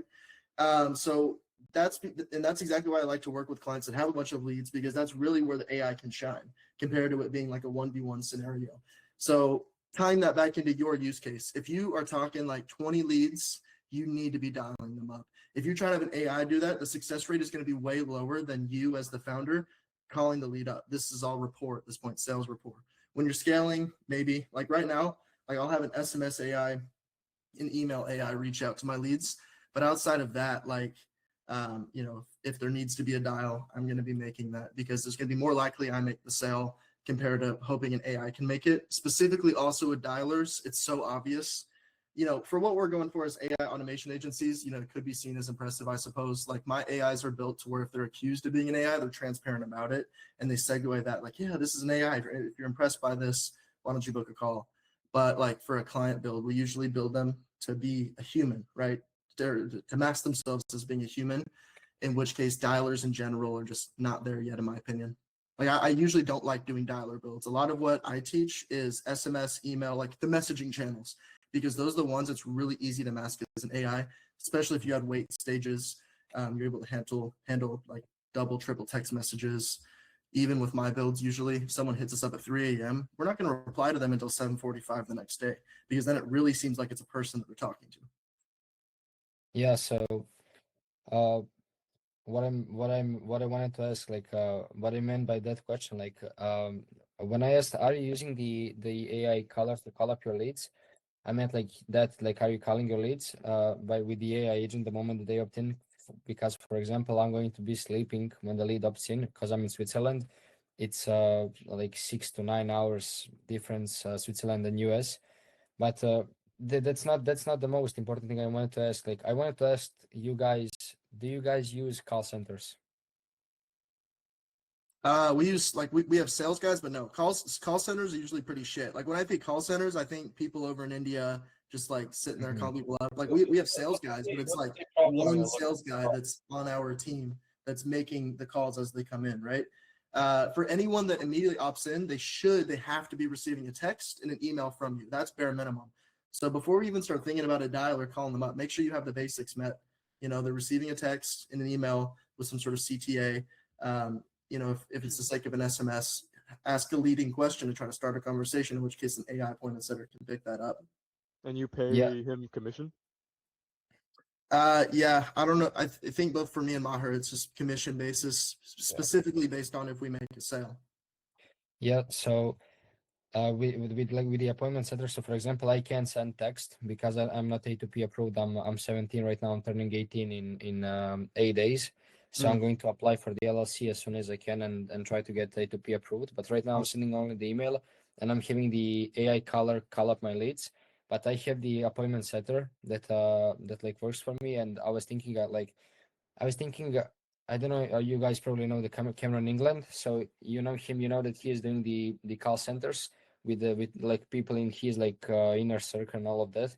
Like they're doing the call centers, and the moment that the lead opts in, you have these guys that are paid $10 an hour, and Yeah. you will pay you will ask, like for example, if my client has a funnel and a person wants to book like the consultation call, the fee would be $25, and then those $25 would pay the hourly rate for my appointment setter, and that appointment setter can call for 3 clients and plus my agency, so that would be like at least $125 in leads, like in leads for an hour. If only if the client if my client gets at least one lead an hour because of the ad spend that I require them, Yeah. that would mean that it's $25, and with Yeah. that $25, he would be calling up my leads and the leads from the client, and like pretend to be part of the sales team of my clients, like clinic or something.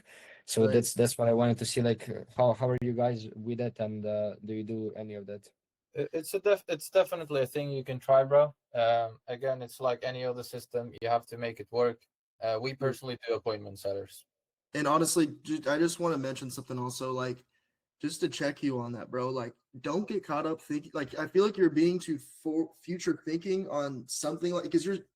When I think of a call center, you're suffering from success in the sense that you're already getting leads and you need to procure those leads. You're in a state right now, based on what you told me, you need to get these fucking leads just in general, right? So kind of reel things back in and focus on what's right in front of your face. The first thing that has to be get done before you can even start entertaining doing something like a call center, right?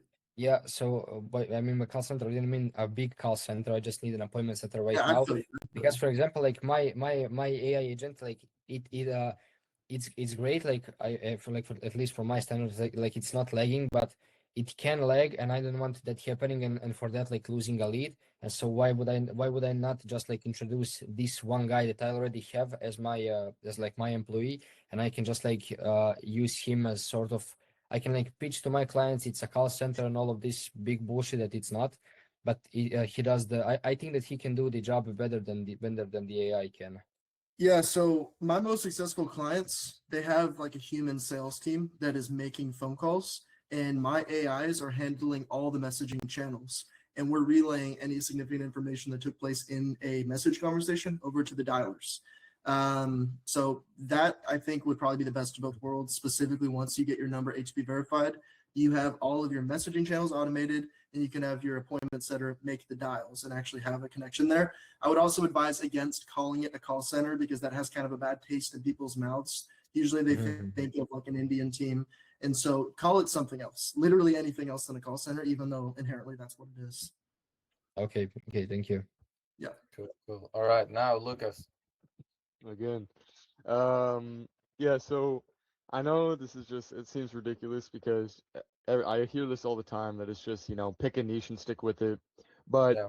I was working with real estate agents at the start in the summer, and this is something that I noticed that like the B2C sales timeline of when they can actually close and collect the payment, I feel like that matters a lot. So It I want to does. know your guys' thoughts on like, again, there's no best niche, but like steering away from niches that take a long time, you know. So I would. Yeah. So I've worked with a few real estate niches, and exactly to your point, the life cycle, I call it a lead life cycle, Yeah, of right. leads in that industry take ages because most people aren't ready to buy or sell immediately. Sometimes it takes months, sometimes even years before they're actually ready to buy or sell. So what I would do for real estate niches specifically is I would build them out like year-long email drip sequences or year-long SMS drip sequences where we're not hammering them like on a weekly basis, but like every couple months we'll kind of retouch with them. Usually the email will be a couple times a month. All that to say, I would just be wary on complex industries that you know nothing about. What I found specifically with real estate, there's so much like random shit that can go on as far as like the understanding in the industry that you have to have. That being said, if you stick with the industry, yeah, you can pick up on the lingo. Um, but there's other industries which I feel like are a little more digestible to figure out. Blue collar home service, pretty much any one of those is like slam dunk easy money. The reason I got into like consulting side of things, so I got 2 degrees from university. I got computer science and then also finance. So I do have like a financial background. So that's why like talking with these financial consultants, accounting consultants is pretty easy because I know the number side of things. I know what they're looking for. So I mean, that being said, even tie it back to like your own experience. What do you enjoy or what do you find interesting? Because that's going to lead usually to less burnout long term.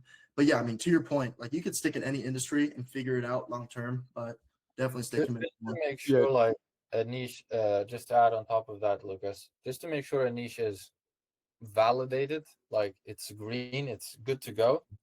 You need to be able to find the people online.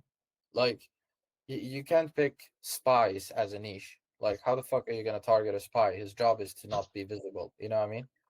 Like Yeah. Um, even if you stick with it, like you're not gonna succeed. So you pick a niche, like someone who's visible. The total addressable market should be at least 30,000 people. And fuck, I had a third one. Whatever. But you get my point. Like it needs yeah, to be 100%. viable first. But So, then yeah, there are a fuck ton of niches. Go ahead. like you talked earlier, you like niching down a lot. So this is the big thing. So right now, I'm still in high school, and I go to school one day, and then I work my nine. I get up at 4:30, go to work in construction. So this is why I chose this niche, right? But Yeah. I work tonight. Like it's so brutal for me. I don't want to go on about myself real quick, but like when I say I also play soccer and I work and I'm still in school, like managing the agency is so hard. Like this winter break has been amazing because I have every day to work 14 hours. But Yeah. going back onto this, um, niching down, like I want to know, I'm around these guys. I don't know to consider contractors. Like we're building, Netflix. Obviously, you watch Netflix, so it's their new animation studio. So I'm around all these business owners, and I'm just wondering, what in your experience would be the best niche? How do I go about choosing in that area of home service, construction? Where do you think I should go from there? I would That's say hmm? like businesses with the shortest lead life cycle, usually some sort of product or service that it's not an amenity, but it's more of an essential. For instance, in-home service, one of my students does water restoration companies because people that are looking for a water restoration company have a blown pipe and like Yeah, it's not like, oh yeah, we'll get the like they need it fixed and they need it fixed fucking today. So that's a good one. that's And then that's yeah, anything with a high ticket offer, like if an industry doesn't have a high ticket offer, there's no money to be made. Especially there's like you won't be able to ask high prices either, mm, right? So that's something to consider. Um, like the reason home service is so lucrative also is because everyone at some point is going to need like a flooring renovation, or if there's hail, they're going to need a roof fixed, right? So that's yeah. why a lot of like honestly just a lot of gurus in the space in general. Like I bet Wyatt Roderick and Carson Reed are even saying this shit too. Like I know one thing they love to say is target the mom and pop shops. I find that bullshit because the No, mom and it's pop you shops can't. often don't have the money to afford Actually, I have this. the experience of that where I used to work at a Yeah. pizza place. I tried helping them after I quit, when I got into marketing, and I was looking at like what they'd be able to spend on ads, and I'm like, even though I haven't done this for myself yet, I know damn well I can't get you more people into your pizza shop because Yeah. like you're not like the ticket price is $20 a pizza. Uh, That's less than the ads, you know? Like it just doesn't make sense. yeah, no, exactly. I don't even ever recommend targeting mom and pop shops. There's no money to be made. They're usually cheap about things because they have to be because it's a fucking mom and pop shop, Yeah. right? So I guess maybe just industries where they're clearing hundreds of thousands also. So And that's yeah. sorry, no, continue. That's what I'm wondering though, is because sure, like this niche is perfect. I'm working on a 2 mil job, right? Just the staircase alone is a couple hundred grand. Yeah. But the architects, that whole planning can take years to get onto that. So that's why it's really confusing going into the, lead cycle life is construction because it can take a while to plan. So do you think I should steer more into like the emergency, like maybe home restoration would be pretty good? Home restoration. I mean, the thing, and so even going back to what you're saying, yes, it can take years to set up a build, but I'm thinking more so about when does the money clear? So like when's the deal made and when is the builders getting paid? Because yeah, it's gonna take a minute for architects to set shit up, but like when the money clears, because that's gonna directly involve when we get paid as well. And obviously we want to get paid on day one. So I don't think, especially if you already have a bit of experience in construction or at least a shoe in the door to like, I have a lot of connections, so that's why I want to stay in this area. yeah, I would suggest continuing to do that. Like Maher loves to talk about warm marketing, and then honestly, like now knowing that, I would even suggest like really focus on that the next couple of weeks rather than doing cold calling. Focus on your direct market where you already have connections to. Okay. That's going to be the play. Yeah. I talked to them all day and I've even pitched them, but I just didn't feel like, without the testimonials and without the experience that I was really ready. So I didn't go ahead and book a call, but I think that's something that I got to do. Some of it's imposter syndrome, honestly. Some of it's imposter syndrome. You'll never feel like you're ready, but you gotta be ballsy sometimes. Yeah, It's the only way to do it. Yeah. It's just a limiting belief, and you can change it. All right. Thank you guys so much. Yeah, that helped a lot. Just one quick thing, Lucas. Mhm. All your niches that you were suggesting or like considering, they're all proven to work. It's not a Exactly. discussion for us to have about if they work or not. I have friends that sell to real estate agents, for example, and they stick with that niche and they found a solution for real estate agents. And now, actually, because everyone else was so reluctant to working with real estate agents because of the reasons we just mentioned, he's almost the only one in Sweden working with real estate agents Makes and sense. actually providing a good service. Everyone else just leaves real estate agents within like 2 weeks. Yeah. But he's stuck with it. He's been with them like for 8 months or something, and he's basically the only one in the market. Yeah. So all your niches that you are considering, they are working right now. I know people that are succeeding in all three that you just mentioned. So just pick one that you have the best feeling for. Pick it today before going to bed and never think about this again. Thank you. Sick. Baran. My question is pretty simple, actually. I just want to ask if it's worth doing door-to-door sales, like going in person. And What's your niche? and my niche, I was thinking about doctors' offices because I talked to one and he seemed pretty interested. I'll have to book an onboarding call with him. Yeah. But I'm pretty new, so I can still switch niches. And I really don't have the knowledge in that niche because it's pretty new. Mhm. So I'm pretty open to change the niche. Okay. Or should I stick to online, I guess, doing cold DMs and cold calling? I'm with you. First of all, pick a niche, bro, and never switch again. It should not take you more than a day to pick a niche. And it is a bonus if you have some previous knowledge about a niche. But for example, my niche was gyms.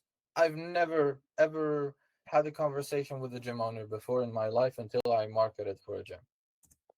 Okay, so it's a bonus, sure. If you used to work at a gym, cool. Maybe you can get like him as your first client, but it's nothing more than just a bonus. You know what I mean? So don't overthink the like, oh, I don't know anything about doctors. I can't pick them as a niche. That's not true. If there is more than 30,000 people to target within your niche, if they sell high ticket, exactly like Scott said, And what the fuck was my third metric? If you can find them online, if you can find them easily online, if you meet these three criterias, they're more like they are basically validated. Like it's a niche, and if you see that someone else is already targeting that niche, it's just proof that's already working. So we don't have to guess about, oh, is this a good niche or not? Is there someone making 100K a month in that niche? Yes. Okay, cool. So the niche works. It's not about the niche. It's about me making it work. Does that make sense? Right. Yeah, completely understood that. But would you say that door to door makes sense too? Um, it doesn't make sense.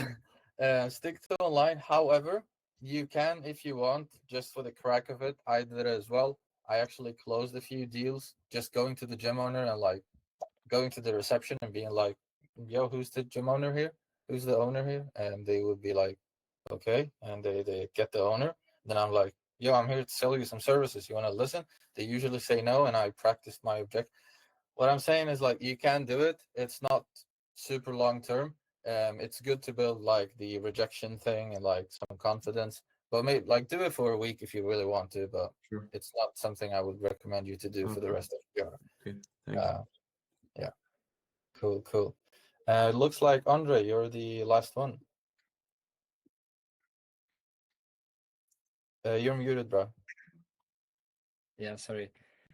So yeah, I'll just go to the point. So I've been funnel hacking one guy. Like I went to his landing page, and he somehow knew his website somehow knew that I was a funnel hacker. How do I do that? I went there, and under his survey, it just says funnel hacker.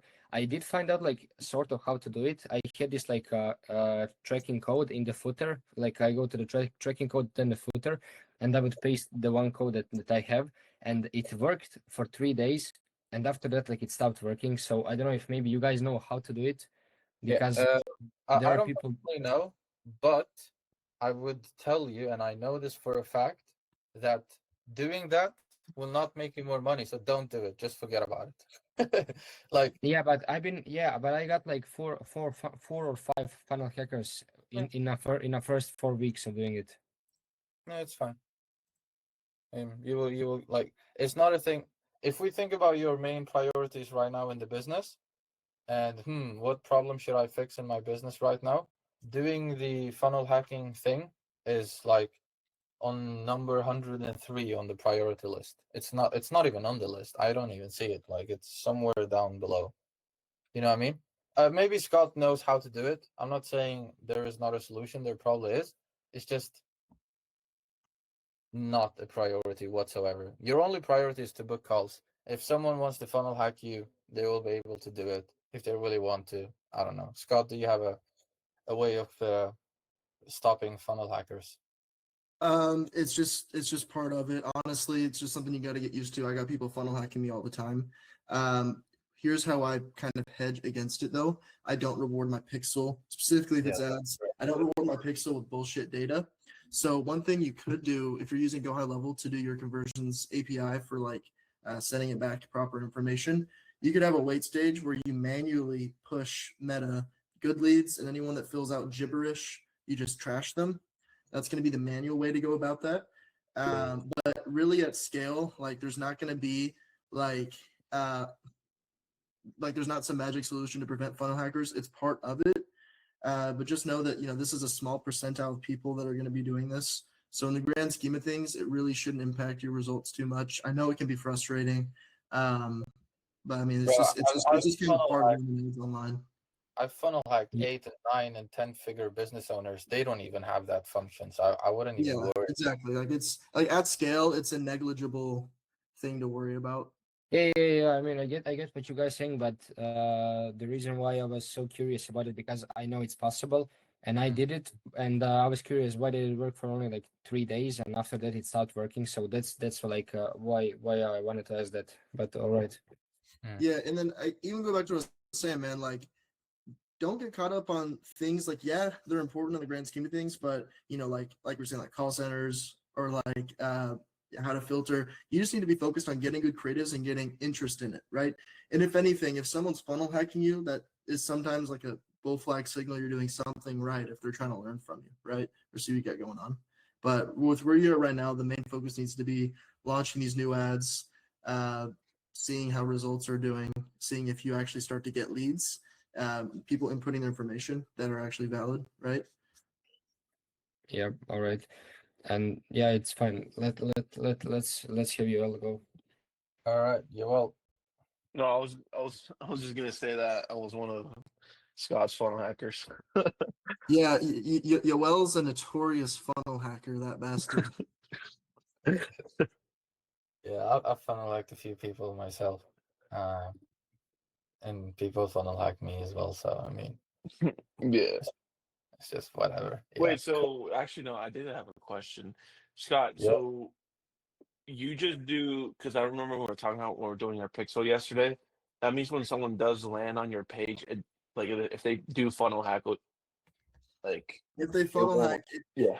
again, like this is a negligible sample size in the grand scheme of things. Yeah. Meta isn't necessarily taking all the data they get at face value. So if someone's filling out gibberish as their name, email, phone number, there's not even a user on Meta platform to associate that information with. So it just kind of goes to the trash can, I guess we can call it, right? Okay. Yeah. Yeah, I mean, and like Maher was saying, like the fact that big ass companies aren't hedging against funnel hackers, it gets super like technical as well to be able to do that. Like the solution I just mentioned, yes, you could do a manual wait stage, like literally have a wait stage within Go High Level of like 1,000 days, in which case you only parse leads through that have valid data if you want to be strict. But this isn't a scalable thing to do. This isn't something you want to be caught up doing all your life, right? So I've never even really messed with it. I just know that it works because I've tried it before. But in the grand scheme of things, funnel hackers are going to funnel hack, and that's just what they do. Yeah. What we do, we are them. No, I'm just. We are them. We are them.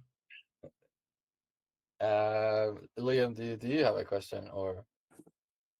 It's not really a question. Do you have another question, Andre? Yeah, I do, but you can go. It's fine. No. You go. Yeah, right. So, you know how I told you about those ads and not giving me any leads in like 5 days. Mhm.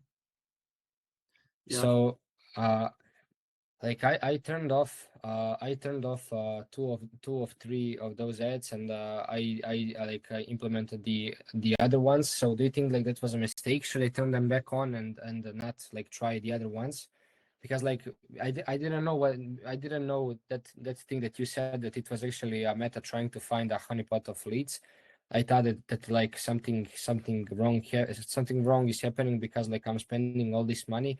And when I was doing UGC ads before, I got shit leads, but I got like at least one lead a day, and I will get like up to 3 leads. And right now that I'm spending more and I'm hearing, I would say, a better targeting and all that, I'm not getting any leads for 5 days. So that was the issue. Yeah. Because like, yeah. So honestly, sometimes increasing ad spend isn't the solution to scaling, in the sense that Meta's going to take your money, whether they're going to push it to someone valid or not. Even with myself, some days I have days where I'm booking like 5 sales calls, and then it's suddenly a desert for the next couple days, and then a couple more come in. Meta works in mysterious ways. It's not always going to be like clean cut. Oh, I'm going to get 3 calls booked a day guaranteed, right? And honestly, part of it, I'd have to look at your analytics to actually give you some insight on like how your ads are performing. I don't know, just based off this conversation. We'd have to look at the number side of things, which I don't know if we have time for today. But If you have not been getting any leads for 5 days, like any leads whatsoever, just do new ads, bro. yeah, and then check your offer, as well. And going back to the page views, like check out your page views as well, and see from the people that are actually landing on your website who's pulling the trigger and not. Because right now, no one's pulling the trigger. But we need to see like what's the sample size of that. Because you may find it's an issue you're not getting any page views. So it's an issue with the creative itself. No one's even hopping over from Meta over to your website in the first place. Well, I mean, I think that 3.3% CTR on a leads campaign is good. So CTR doesn't necessarily mean they literally clicked over. So let's say I'm scrolling and then I stop on your ad, and I stop for like even a few seconds and I'm watching it. That counts as a click compared to if I just ignored it and kept moving. So you're getting engagement, but are you getting compelling engagement to where those people are clicking the link and moving over to and actually successfully making it over to your landing page. Another thing to consider, so you're probably looking at your CTR all. If you look at your No, no, no. CTR, specifically link Yeah. clicks, even that metric is slightly skewed because Yeah, that it's metric not is going to be a 3.3. perfect, like let's say it's like a 300 people, like moving it from a percentage to a figure. Let's say 300 people is what Meta is telling you is your link click CTR. The reality is most of the, not most, but some of the people aren't going to make it to the destination. In which case maybe your page view from those initial 300 is like 225, right? So it's really important to have a pixel so you're able to see on your funnel who made it. Okay, all right. All right. To round this off, boys, let's see what Liam has to say. Yeah, for sure. Yeah, I know we've been on the call for almost 2 hours. Again, so much Good. sauce. Thank you guys. To kind of wrap this up as well, just to bring everything back into perspective. Obviously, we're all beginners, and we're speaking to beginners. If you could have like just a couple pieces of main advice, the main things that we touched on today that'll help us get from, let's say, 0 to 10K, what would those be? Scott, do you want to go? Yeah, so Mara would probably say something similar, but when it comes to 0 to 10K, you got to understand that you got to put in a lot of time, a lot of work. There's a light at the end of the tunnel. It's not forever, right? The goal eventually is going to be to run ads aggressively, to have a team that offloads your delivery, but really just understand that like no one that ever made anything great, they got it handed to them as far as like building a fucking business, right? So there's beauty in the journey, there's beauty in the grind, right? There was a point in my life where I was 50 grand in credit card debt trying to start this business up.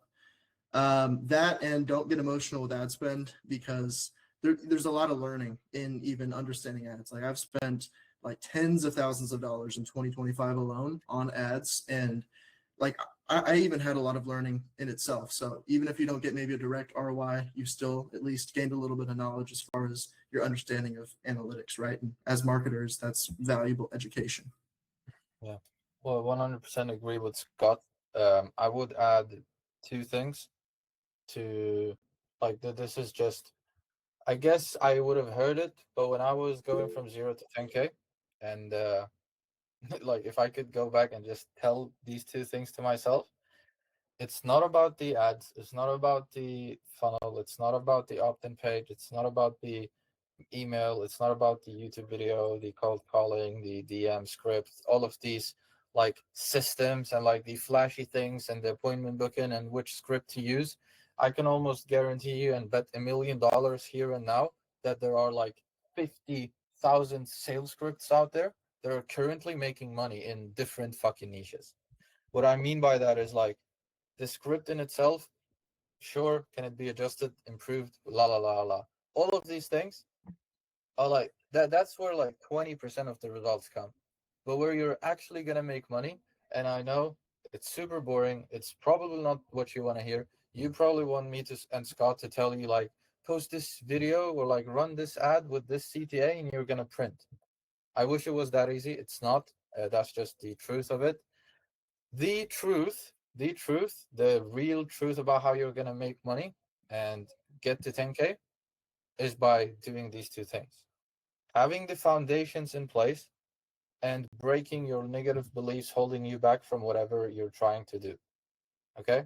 And with foundations, I mean, these are the foundations. And like, write them down. I still repeat them till this day. And I've been a business owner for 5 years now, so soon 6.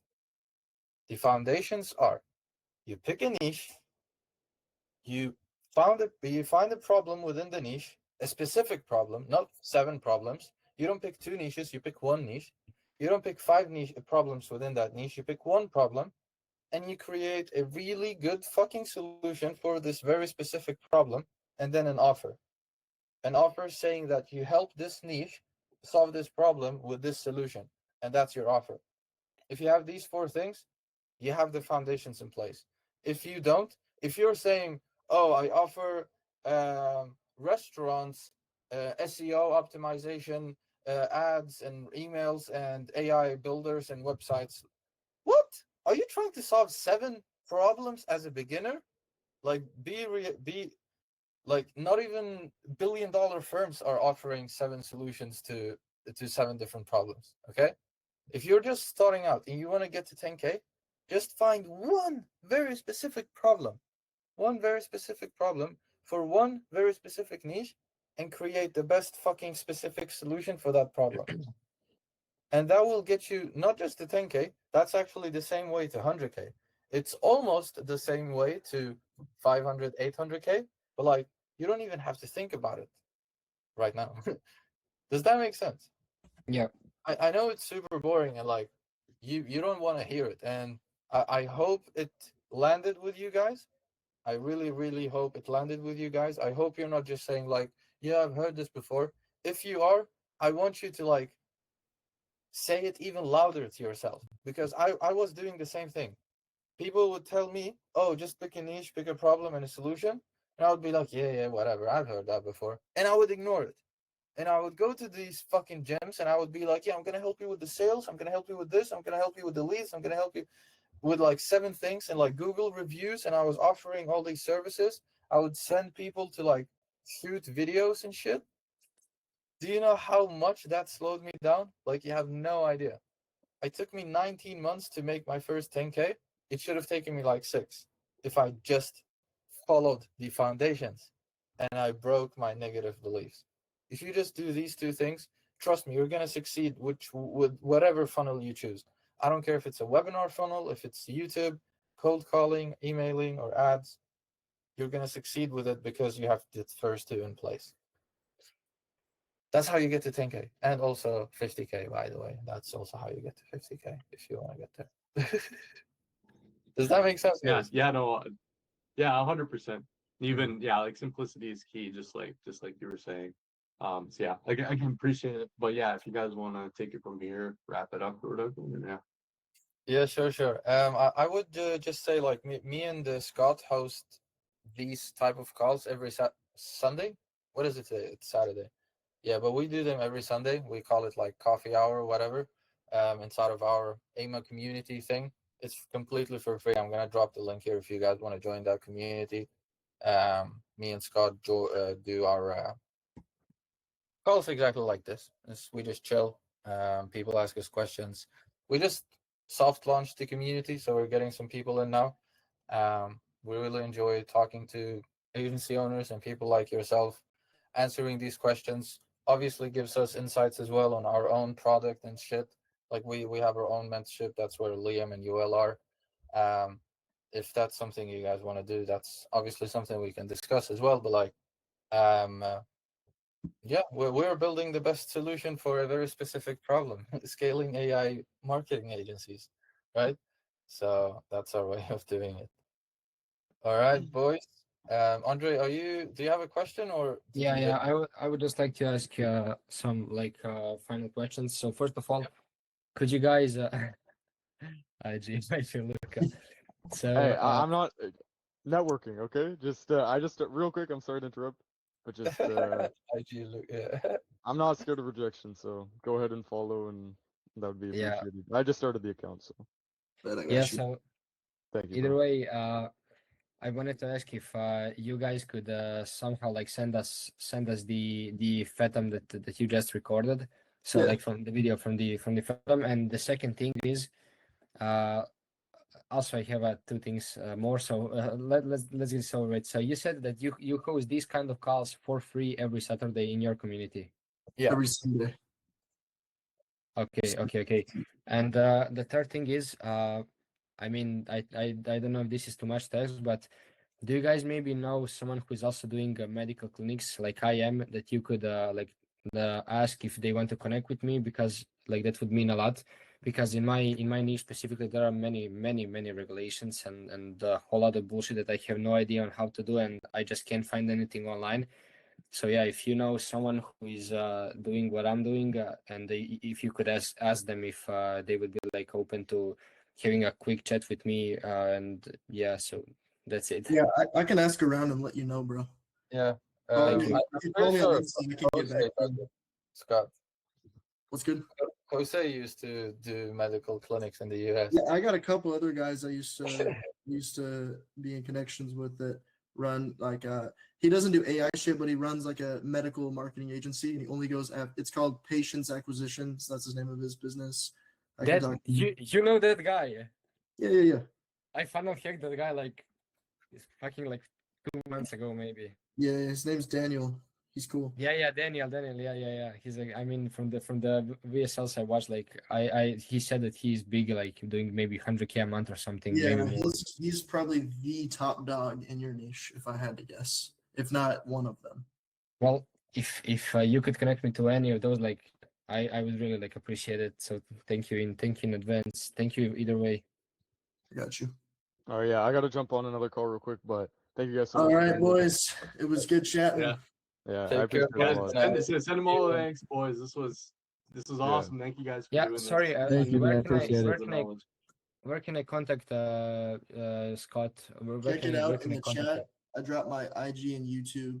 Tap in, boys. Oh yeah, I was already Alright. subbed, so Bet. So Yeah, I'm alright. gonna thank let you you guys. guys into the community as well now. I see some of you have requested already.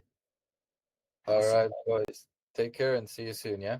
Yeah, Peace. All thank right. you. Thanks, Thank guys. you See very you, much. man. See you.